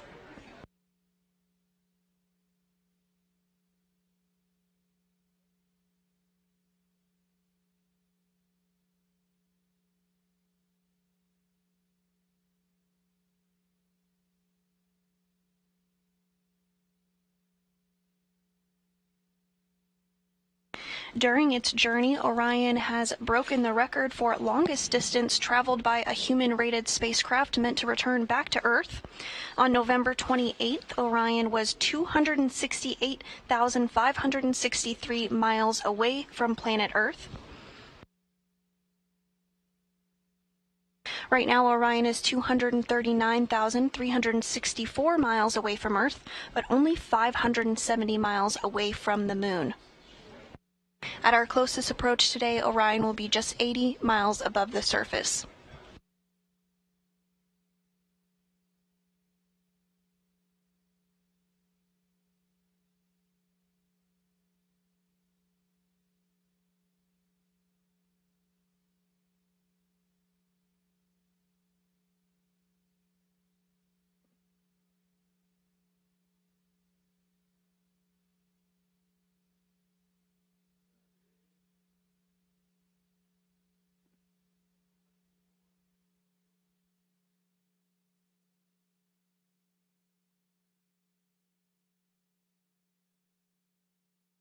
Our next set of events will take place in rapid succession. First, we will lose signal with the Orion spacecraft as it travels behind the moon. That loss of signal will be just 15 minutes from now. Then 3 minutes after we lose signal with Orion, the return-powered flyby burn, or RPF, will take place. This burn will last 3 minutes and 27 seconds and will be completed with the Orbital Maneuvering System, or OMS engine, which you see there on your screen to the left on the European service module. It's the largest engine on Orion. And today's 3 minute and 27 second burn will be the longest burn that the OMS engine will have completed on the mission so far.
And we're continuing to get some great views of the lunar surface as we fly just 500 miles overhead.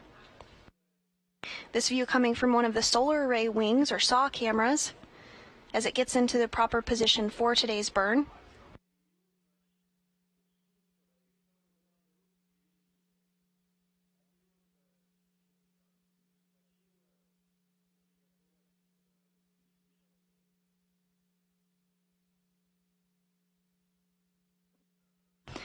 Coincidentally, 8 years ago to the day was the launch of the Exploration Flight Test 1, or EFT-1.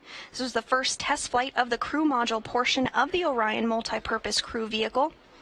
This was an uncrewed test flight that orbited the Earth 2 times before splashing down. Now, 8 years later, Orion is about to fly behind the moon.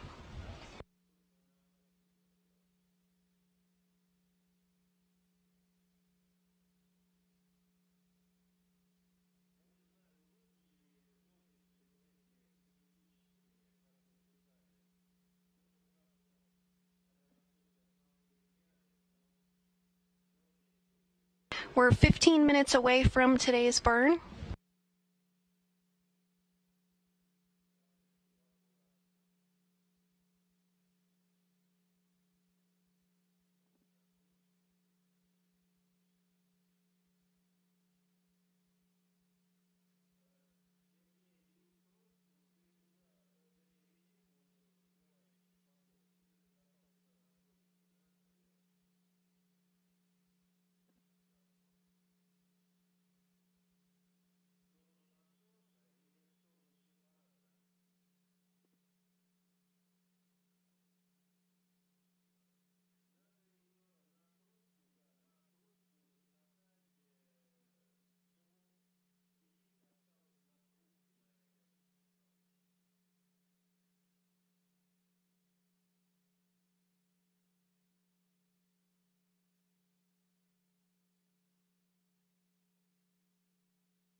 We're now 13 minutes away from today's return-powered flyby burn. Orion is 365 miles above the lunar surface, traveling at a speed of 4,963 miles per hour. Just 10 minutes from now, we do anticipate losing signal with Orion as it begins its trip around the backside of the moon.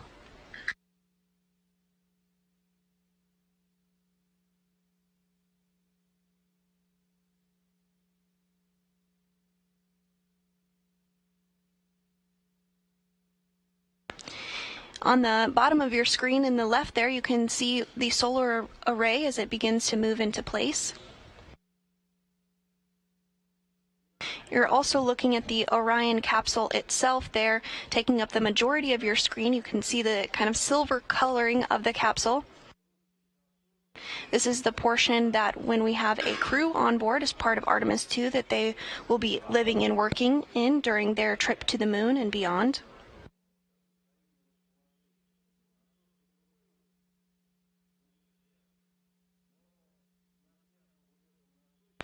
And in the top left of your screen there, you can see the moon as Orion glides over it, again 335 miles above the surface. But at the closest approach during today's return-powered flyby burn, Orion will be just 80 miles above the lunar surface.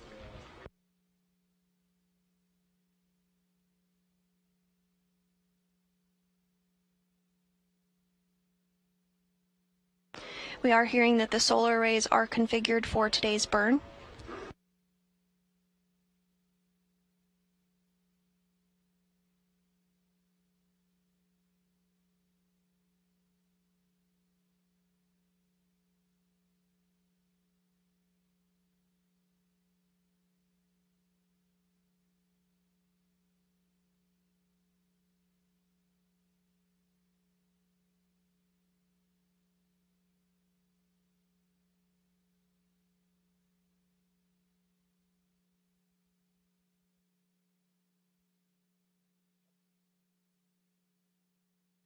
Orion is now moving to the proper burn attitude. We're now 10 minutes and 30 seconds away from the start of today's 3-minute and 27-second burn. And we expect to lose signal with Orion in 8 minutes.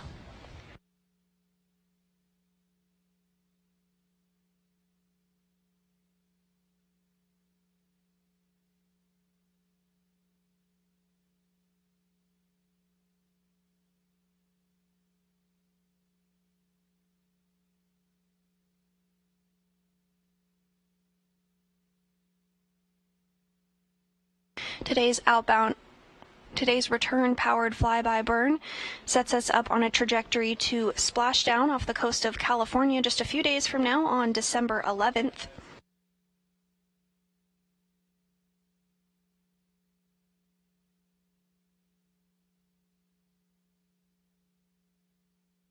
And you were seeing some thruster firings there as Orion maneuvers to the proper attitude for today's burn.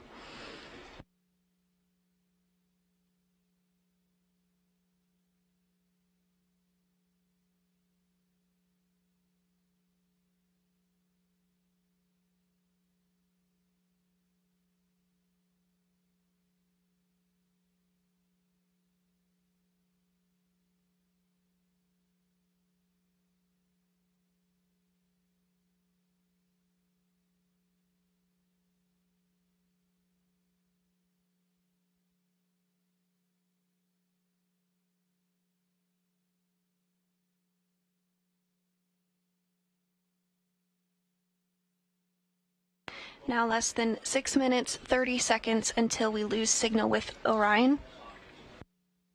The burn will start in 8 minutes and 40 seconds.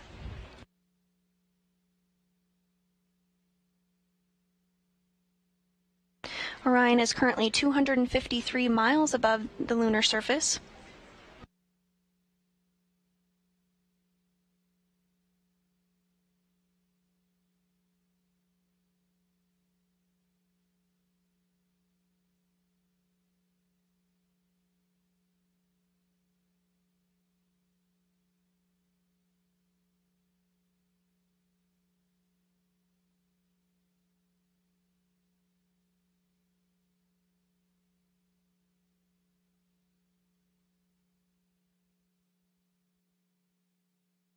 Today's 3-minute and 27-second burn will take place with the Orbital Maneuvering System, or OMS engine. That's the largest engine on the European Service Module. Today's burn will change the velocity of the spacecraft by 960 feet per second during its 3-minute, 27-second burn. Closing in on 5 minutes away from our anticipated loss of signal with Orion.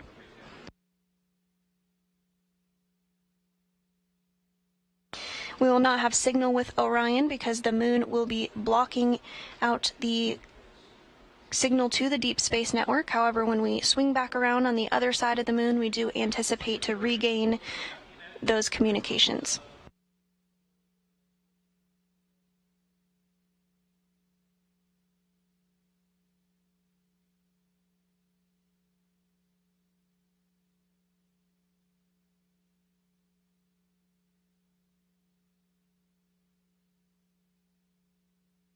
And we are hearing that Orion is in the proper burn attitude.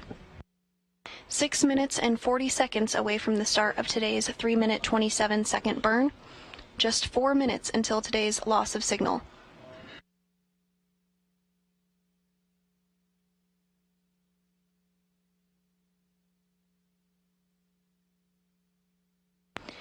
As you can see from this telemetry-driven animation, Orion is now 202 miles away from the lunar surface.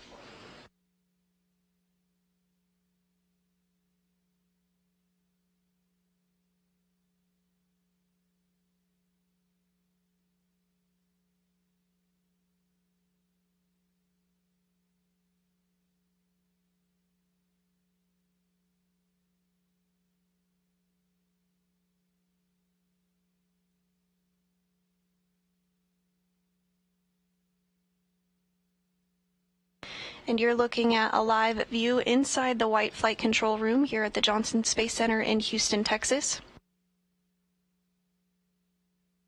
NASA Flight Director Judd Freeling is leading the team on console at this hour.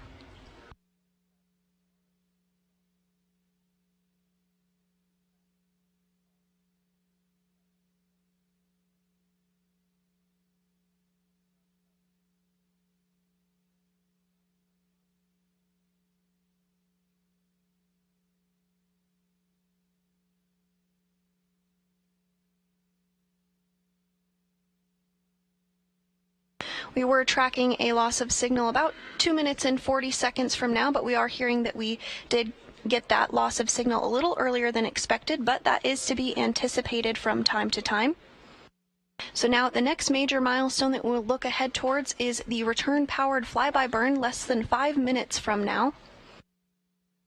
While we are traveling behind the moon, we do not have signal with the spacecraft because the moon is blocking the connection to the Deep Space Network. We anticipate that loss of signal to last about 30 minutes.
And our counterparts here in this shot here in the European Space Agency Control Center in Noordwijk in the Netherlands. The European Space Agency's contribution to Artemis is, of course, the European Service Module, where the Orbital Maneuvering System, or OMS, engine is located. That's the engine that will be used for today's 3-minute and 27-second burn to propel us around the backside of the moon and commit us to a trajectory back to Earth ahead of a splashdown on December 11th. We're now less than 3 minutes away from the start of that 3-minute 27-second burn. Right now, we do not have signal with the Orion spacecraft. That is expected as the vehicle is traveling behind the moon.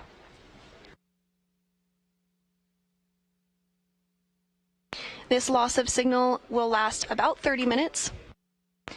And as Orion comes back around the other side of the moon, we will be able to regain communications with the vehicle.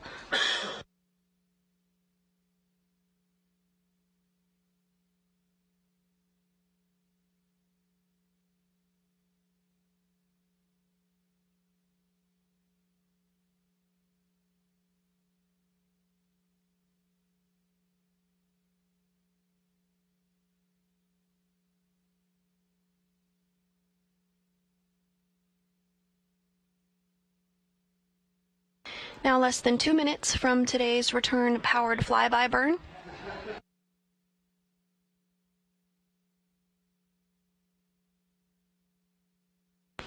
And you do see the team here in Mission Control stand up and stretch their legs right now. Oftentimes they'll use this time to catch a quick break while the vehicle is in the loss of signal period. Again, today's loss of signal is expected to be about 30 minutes in length.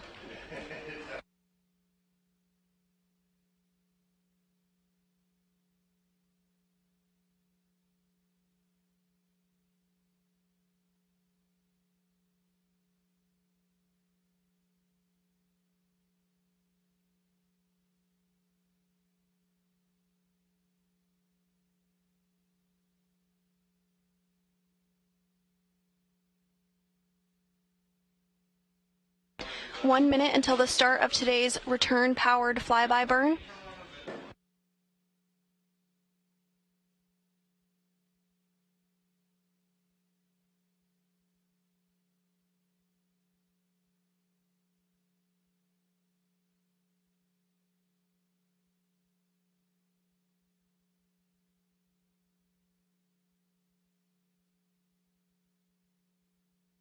"30 seconds until the start of today's 3-minute, 27-second long burn, committing Orion to a return home."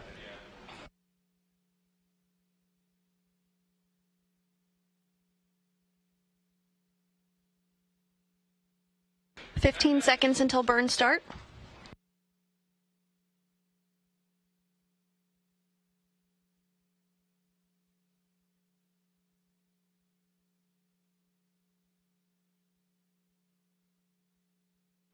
And we do expect the burn to be underway. Again, this is a 3-minute, 27-second long burn. Because Orion is behind the moon and we do not have signal with the vehicle, we will not be able to confirm that the burn has began or the results of that burn until we come back around to the other side and regain communications on the Deep Space Network.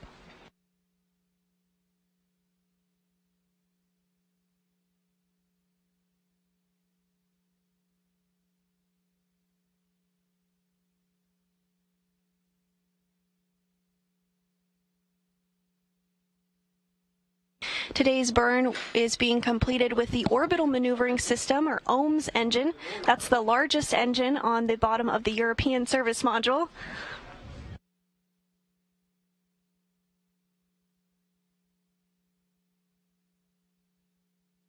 Today's 3-minute and 27-second long burn will be the longest during the Artemis 1 mission used by the OMS engine, but the OMS engine can fire for up to 16 minutes in length.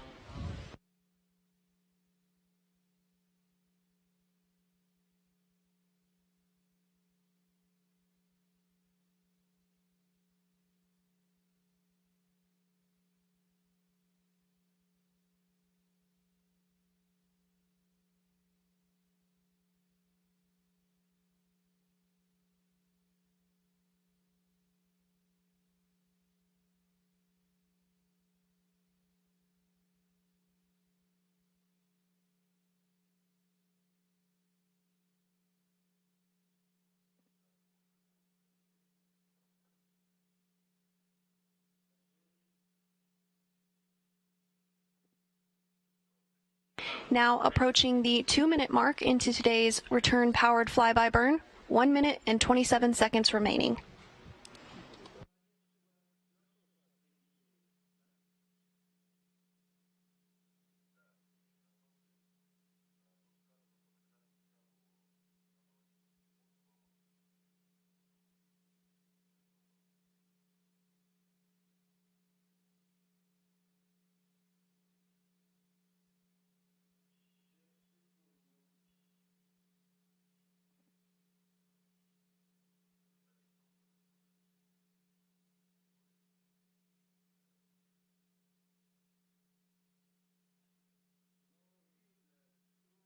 We're approaching the 3-minute mark into today's burn.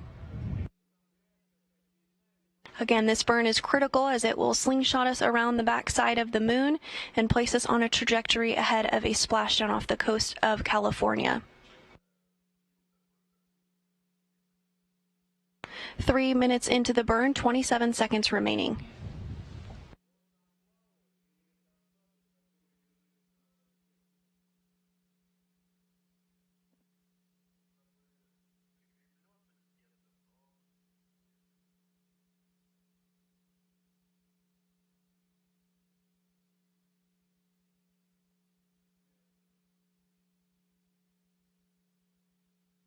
and we do expect the burn to be complete at this time. Again, because we are behind the moon and do not have signal with the spacecraft, we will not be able to confirm until Orion comes back around the other side of the moon. We are anticipating that acquisition of signal about 24 minutes and 45 seconds from now.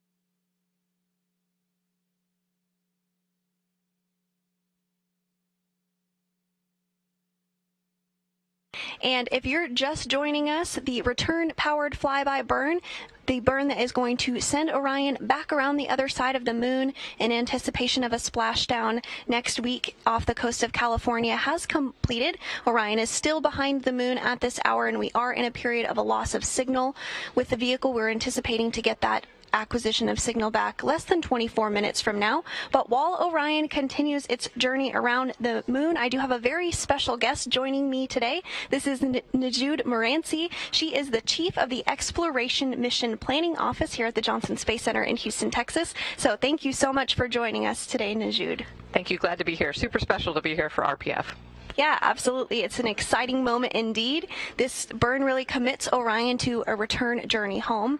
But before we talk about that, I do want to talk a little bit about some of the work that your group is doing as part of the Artemis program. Now, this is an uncrewed test flight of the Orion spacecraft, but there's other components of Orion, including some robotics work that your group is working on. Can you talk a little bit about that and how it helps contribute to Artemis? Yeah, there's a lot of different components to the Artemis as an enterprise, right? You know, Orion, SLS, this is our crewed vehicle to the moon, but we're also working on systems like Commercial Lunar Payload Service, which is delivering science payloads to the moon very soon, in the next year or so, hopefully starting those launches. And that's really the precursor for all of the logistics and the elements we're going to need as we build out a whole exploration enterprise on the surface of the moon. That's great. I'm looking forward to seeing those land soon. And another aspect of your group is astromaterials. So during Apollo, many lunar samples were brought back to study, but during Artemis, we're going to be landing in a different location on the lunar south pole. So how will our studies be different, and what will we be looking for this time around? Yeah, part of our directorate includes the astromaterials and the curation of those materials. So all of the Apollo samples that came home came here to Johnson Space Center, and we have a dedicated facility that maintains them, manages the samples to send out to the science community for investigations. And that will also happen, they already do that for other samples, like the comet samples that come back from Hayabusa and Genesis. And as we bring Artemis samples home, they'll also be managing those and curating them. And really some of the advances in the science and measurements that we can make today that we did not have in Apollo are already getting prepared. Great. And the very last thing I wanted to chat with you about today was the moment we've all been waiting for today, the return-powered flyby burn that occurred just 7 minutes and 9 seconds ago. So you had talked a little bit about this burn and why the timing of it was important on a Twitter post that you had shared. So can you talk a little bit more about that for the folks who maybe didn't see that? Yeah, so all of the burns are very well calculated for specific reasons. So these burns have to be executed within moments of the timing. But really what it's doing is it's timing the return trip to Earth and then targeting so that when Orion travels behind the Earth, that's when the Pacific Ocean will be underneath the entry corridor. So we're targeting for a very thin slice of atmosphere, and that's where we do our aero capture. So the atmosphere actually slows Orion down, and we need to make sure all of that is set up precisely so that we can enter the atmosphere while the Pacific is where the entry targeting is, so that we can be landing right where the recovery forces are. So there's a lot of calculations that go into it by the wider trajectory team, but this is truly our deorbit burn. So we are doing a major maneuver right now which targets our entry in 6 days. Great. Thank you for talking through that a little bit more. Again, that burn occurred 8 minutes ago, and once we acquire signal and we come back around on the other side, we'll be able to know if that burn was successful. We're looking ahead of that acquisition of signal now 20 minutes from now. But thank you so much, Najud, for taking some time. I know you're very busy, so I really appreciate you taking a few minutes to chat with us. Thank you for having me. Like I said, it's really important what is going on, and I'm really excited to see this burn be successful for the conclusion of the mission. Absolutely.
We're now 17 minutes and 45 seconds away from the anticipated acquisition of signal following today's return-powered flyby burn, which took place about 11 minutes ago. That burn was 3 minutes and 27 seconds and committed us back to a return trajectory, headed back to planet Earth, where Orion will complete its 25.5-day test flight mission around the moon and beyond.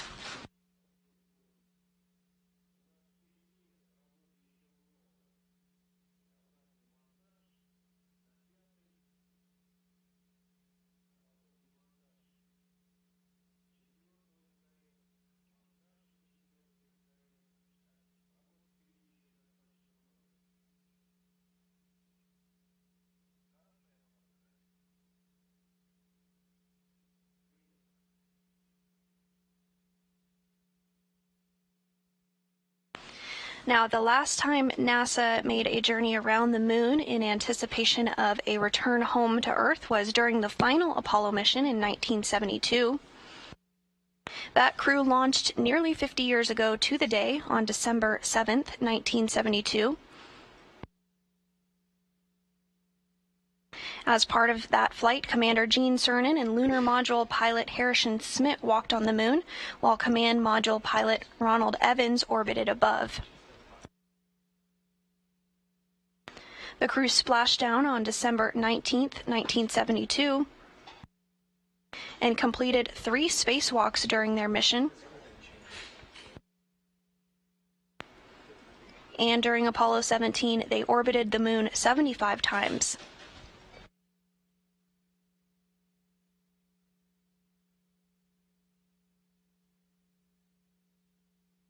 Now less than 15 minutes until we expect to regain communication with the Orion spacecraft.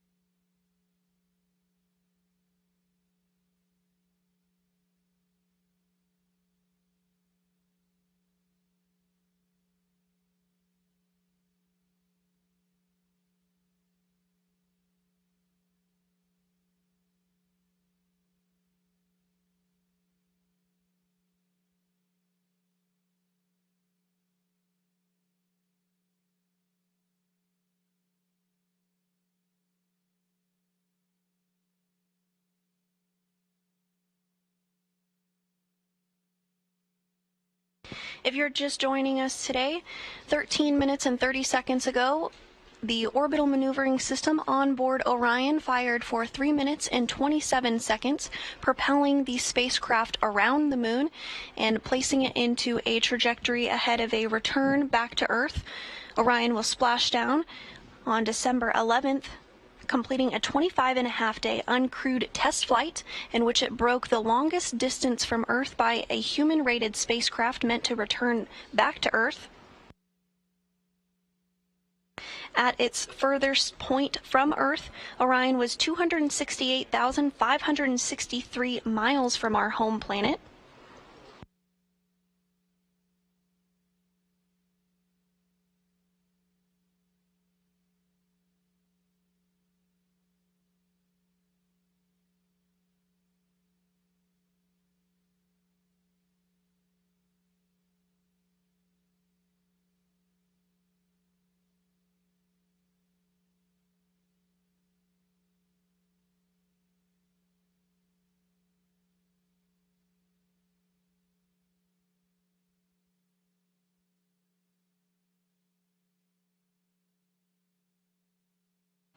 We're about 13 minutes away from our anticipated acquisition of signal. As Orion flies around the backside of the moon, let's take a look back at what has gotten us to this point so far. First up, we start with the Space Launch System launching from Pad 39B at the Kennedy Space Center in Florida with its sights set on the moon. SLS blasted off at 12:47 a.m. Central on November 16th.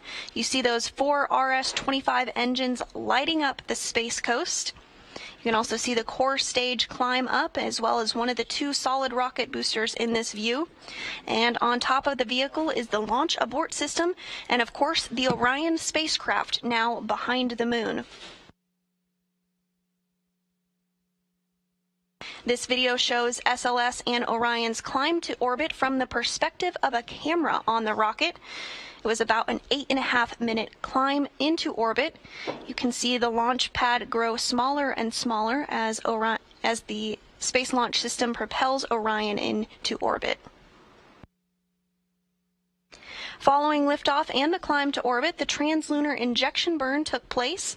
The translunar injection maneuver took place as the upper part of the rocket, officially named the Interim Cryogenic Propulsion Stage, or ICPS, fired one RL-10 engine producing 24,750 pounds of thrust to accelerate the vehicle to more than 22,600 miles per hour, a velocity fast enough to overcome the pull of Earth's gravity and propel Orion out of low Earth orbit to send the spacecraft to the moon. The TLI maneuver precisely targeted a point on the moon that guided Orion close enough to be captured by the moon's gravity. Now, right after that TLI burn, the interim cryogenic propulsion stage separated from Orion, and you do see that here in the video as it drifts further away from the spacecraft.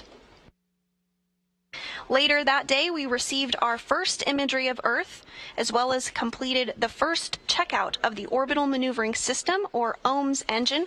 All went smoothly, and that Orbital Maneuvering System engine was used just 17 minutes ago for the return-powered flyby burn, which lasted 3 minutes and 27 seconds. Several days later, on November 21st, Orion performed the outbound-powered flyby burn, also with that orbital maneuvering engine. This is the sister to the return-powered flyby burn. The orbital maneuvering burn sets us up in a trajectory to head out to deep space. The return-powered flyby burn sets us up on a trajectory to return back home.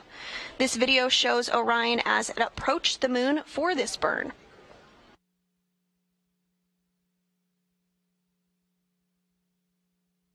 And as we mentioned in this broadcast several times, Orion has traveled further than any human-rated spacecraft, but in this view here that was taken just shortly before that, you can see an eclipse, the moon traveling in front of the Earth, a view we don't often see here on Earth.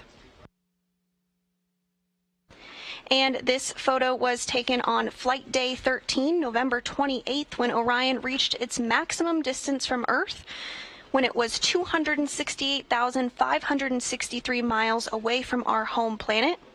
Orion has traveled further than any spacecraft built for humans meant to return back home. And in this video here, you see Orion's solar arrays split the difference between Earth and the Moon on flight day 14. This image is captured by a camera on the tip of one of the spacecraft's 4 solar arrays.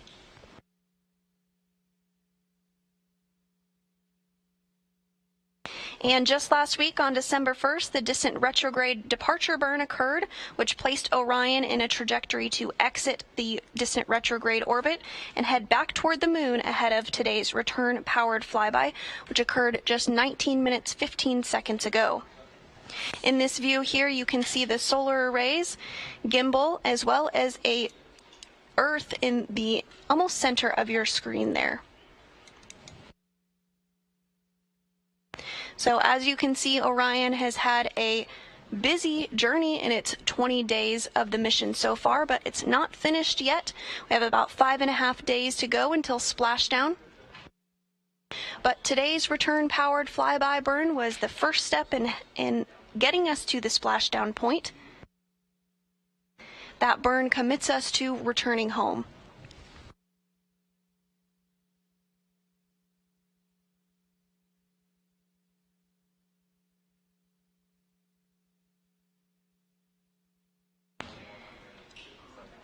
We anticipate regaining communications with the Orion spacecraft about 8 minutes and 15 seconds from now.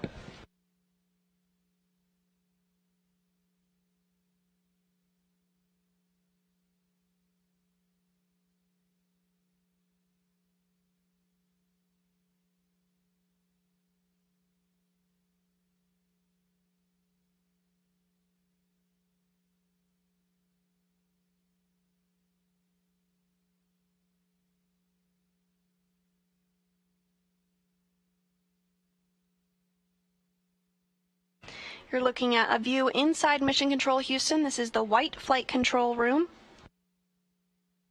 The flight director during today's shift and return-powered flyby burn is NASA Flight Director Judd Freeling.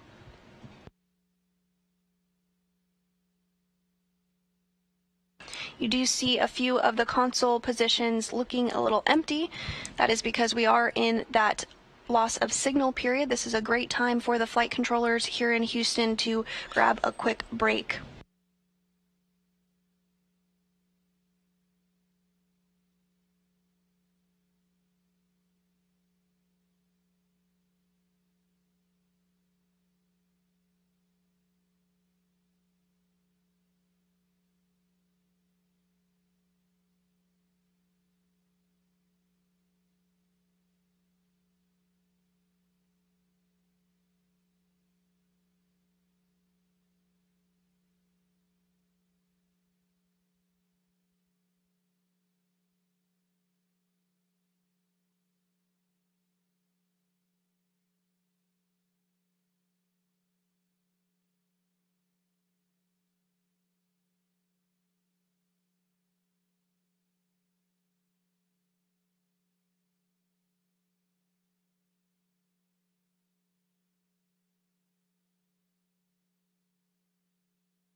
Today's return-powered flyby burn occurred 22 minutes and 45 seconds ago. That burn utilized the Orbital Maneuvering System, or OMS engine, on board the Orion spacecraft. At this time, the Orion spacecraft is continuing to make its way behind the backside of the Moon, and we do not have signal with the vehicle. However, we do anticipate connecting with the vehicle now less than 5 minutes and 30 seconds from now. The reason we do not have communication with the vehicle is because when we are behind the Moon is blocking the signal to the Deep Space Network.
We're now less than 4 minutes away from our anticipated acquisition of signal with the Orion spacecraft, which is currently traveling behind the moon following the return-powered flyby burn. This burn commits Orion to returning back to planet Earth.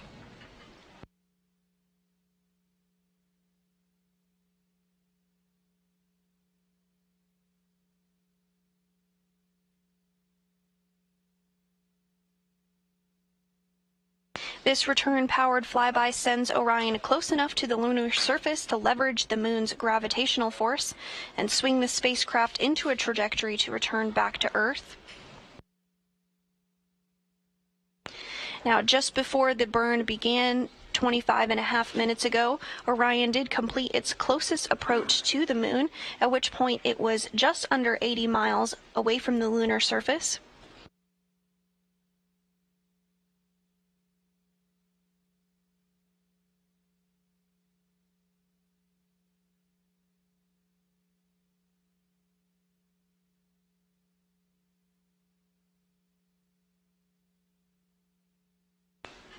Beginning to see more folks trickle back into the white flight control room as we narrow in on our anticipated acquisition of signal with the Orion spacecraft, which is currently traveling behind the moon.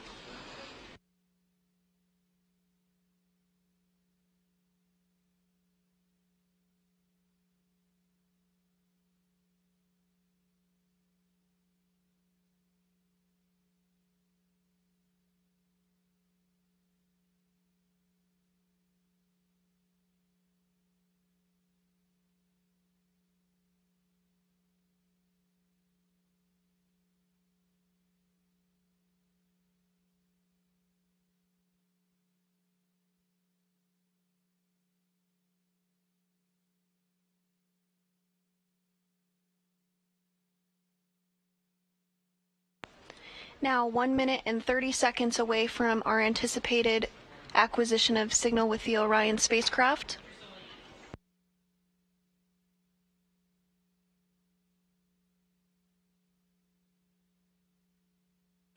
Once we acquire signal with the spacecraft, the team here in Mission Control Houston, namely the flight controllers, will be able to analyze the data that the vehicle is sending back to us in Mission Control. With that data, they'll be able to analyze if the burn was successful.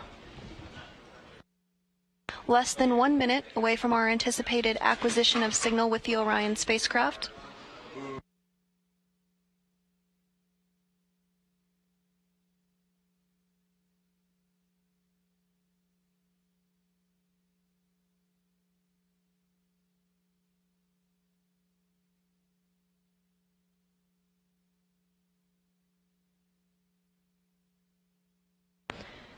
.30 seconds away from anticipated acquisition of signal.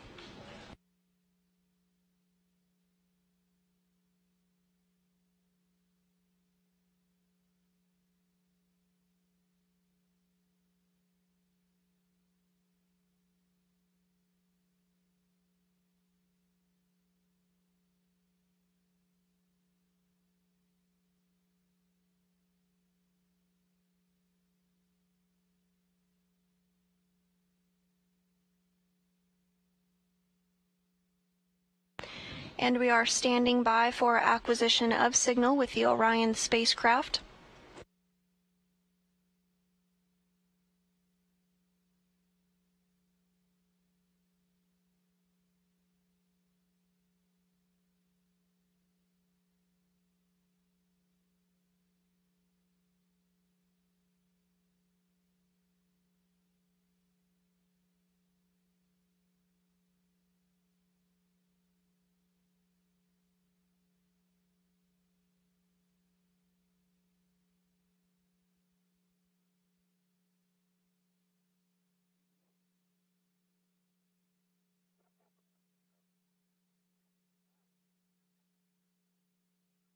And we do have confirmation of an acquisition of signal on the Deep Space Network in Goldstone at 11:12 a.m. Central.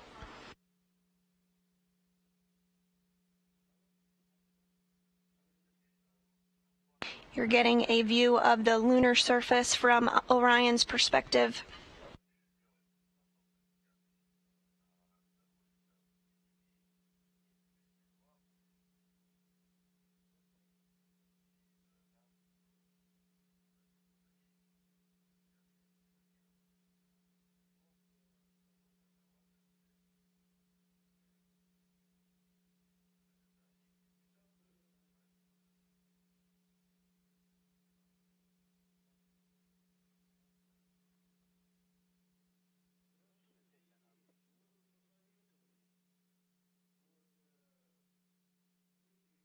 And we are hearing good confirmation that the burn was as expected.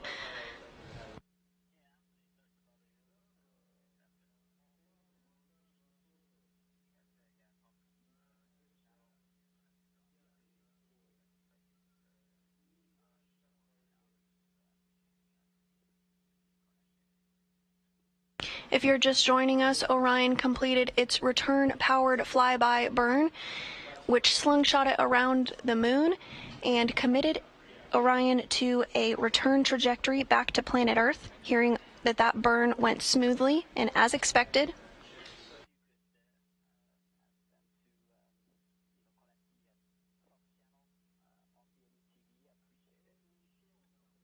You are seeing a view on your screen of the lunar surface as well as Earth. For Orion, this is not a goodbye, but a see you later to the moon, our nearest celestial neighbor, as we begin to get our first glimpse of an Earthrise coming into frame. In this view, we see 8 billion human lives all existing upon our pale blue dot, our blue marble, our very own spaceship Earth. And after a long journey, Orion is now coming home.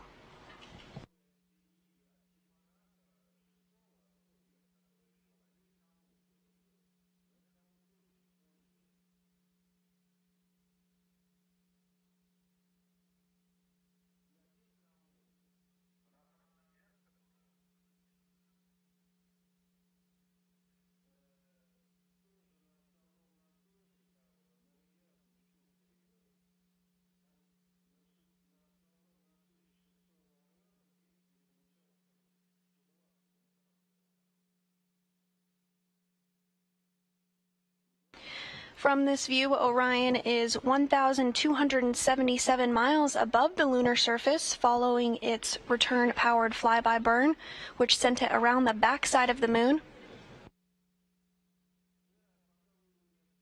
Orion now has its sights set on home. Orion will splash down off the coast of California on December 11th. Wrapping up a 25-and-a-half-day mission.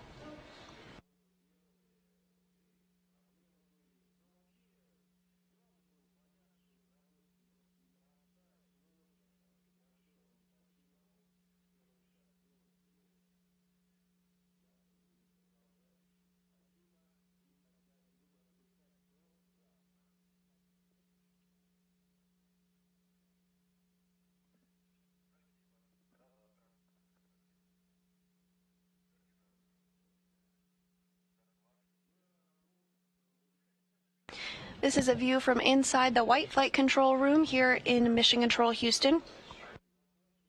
The team is being led by NASA Flight Director Judd Freeling. And this view from the Orion spacecraft as it looks to its target, planet Earth, flying over 1,200 miles above the lunar surface. At its closest approach following the return-powered flyby burn, Orion was just 80 miles above the lunar surface.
The next time we see such a view, we will be hearing about it from a crew's perspective during Artemis 2.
Continuing to hear good performance following today's return-powered flyby burn.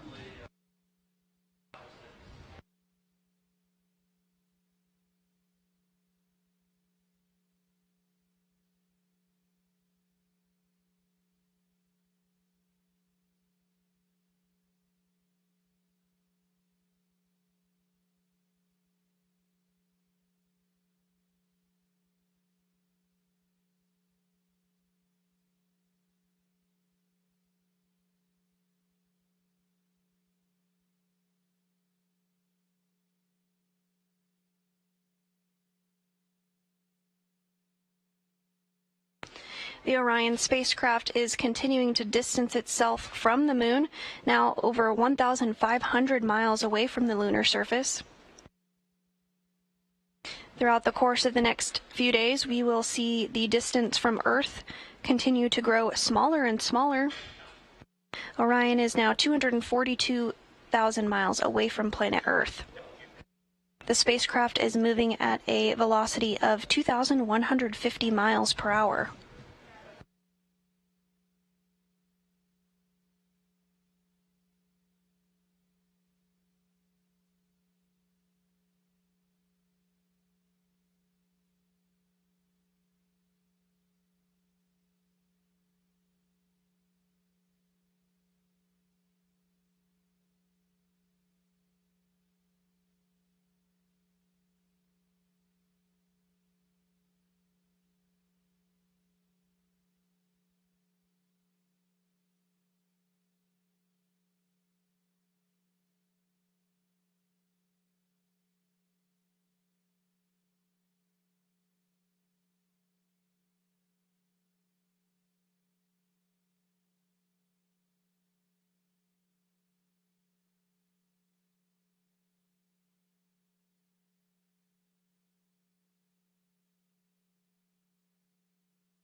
We're continuing to get some spectacular views from the Orion spacecraft.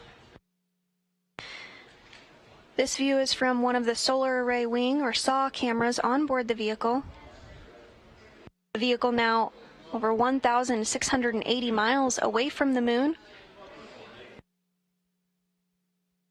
And that small sliver towards the bottom of your screen, that's here, that's home, that's us.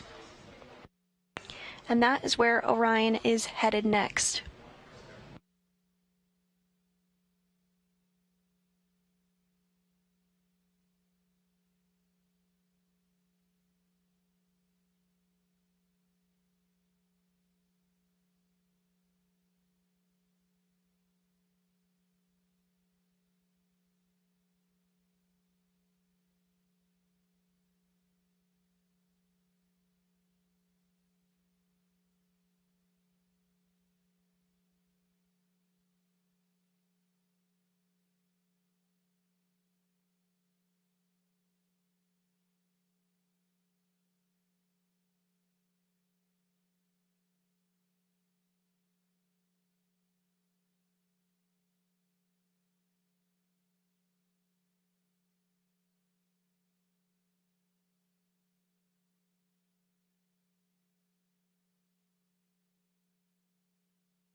And with today's return-powered flyby burn now complete, and Orion having completed its closest approach to the moon at a distance of 80 miles above the surface, that will wrap up our coverage for today, but we'll continue to post daily updates about the mission on the Artemis blog at blogs.nasa.gov/Artemis, and we'll also be posting updates on our social media accounts.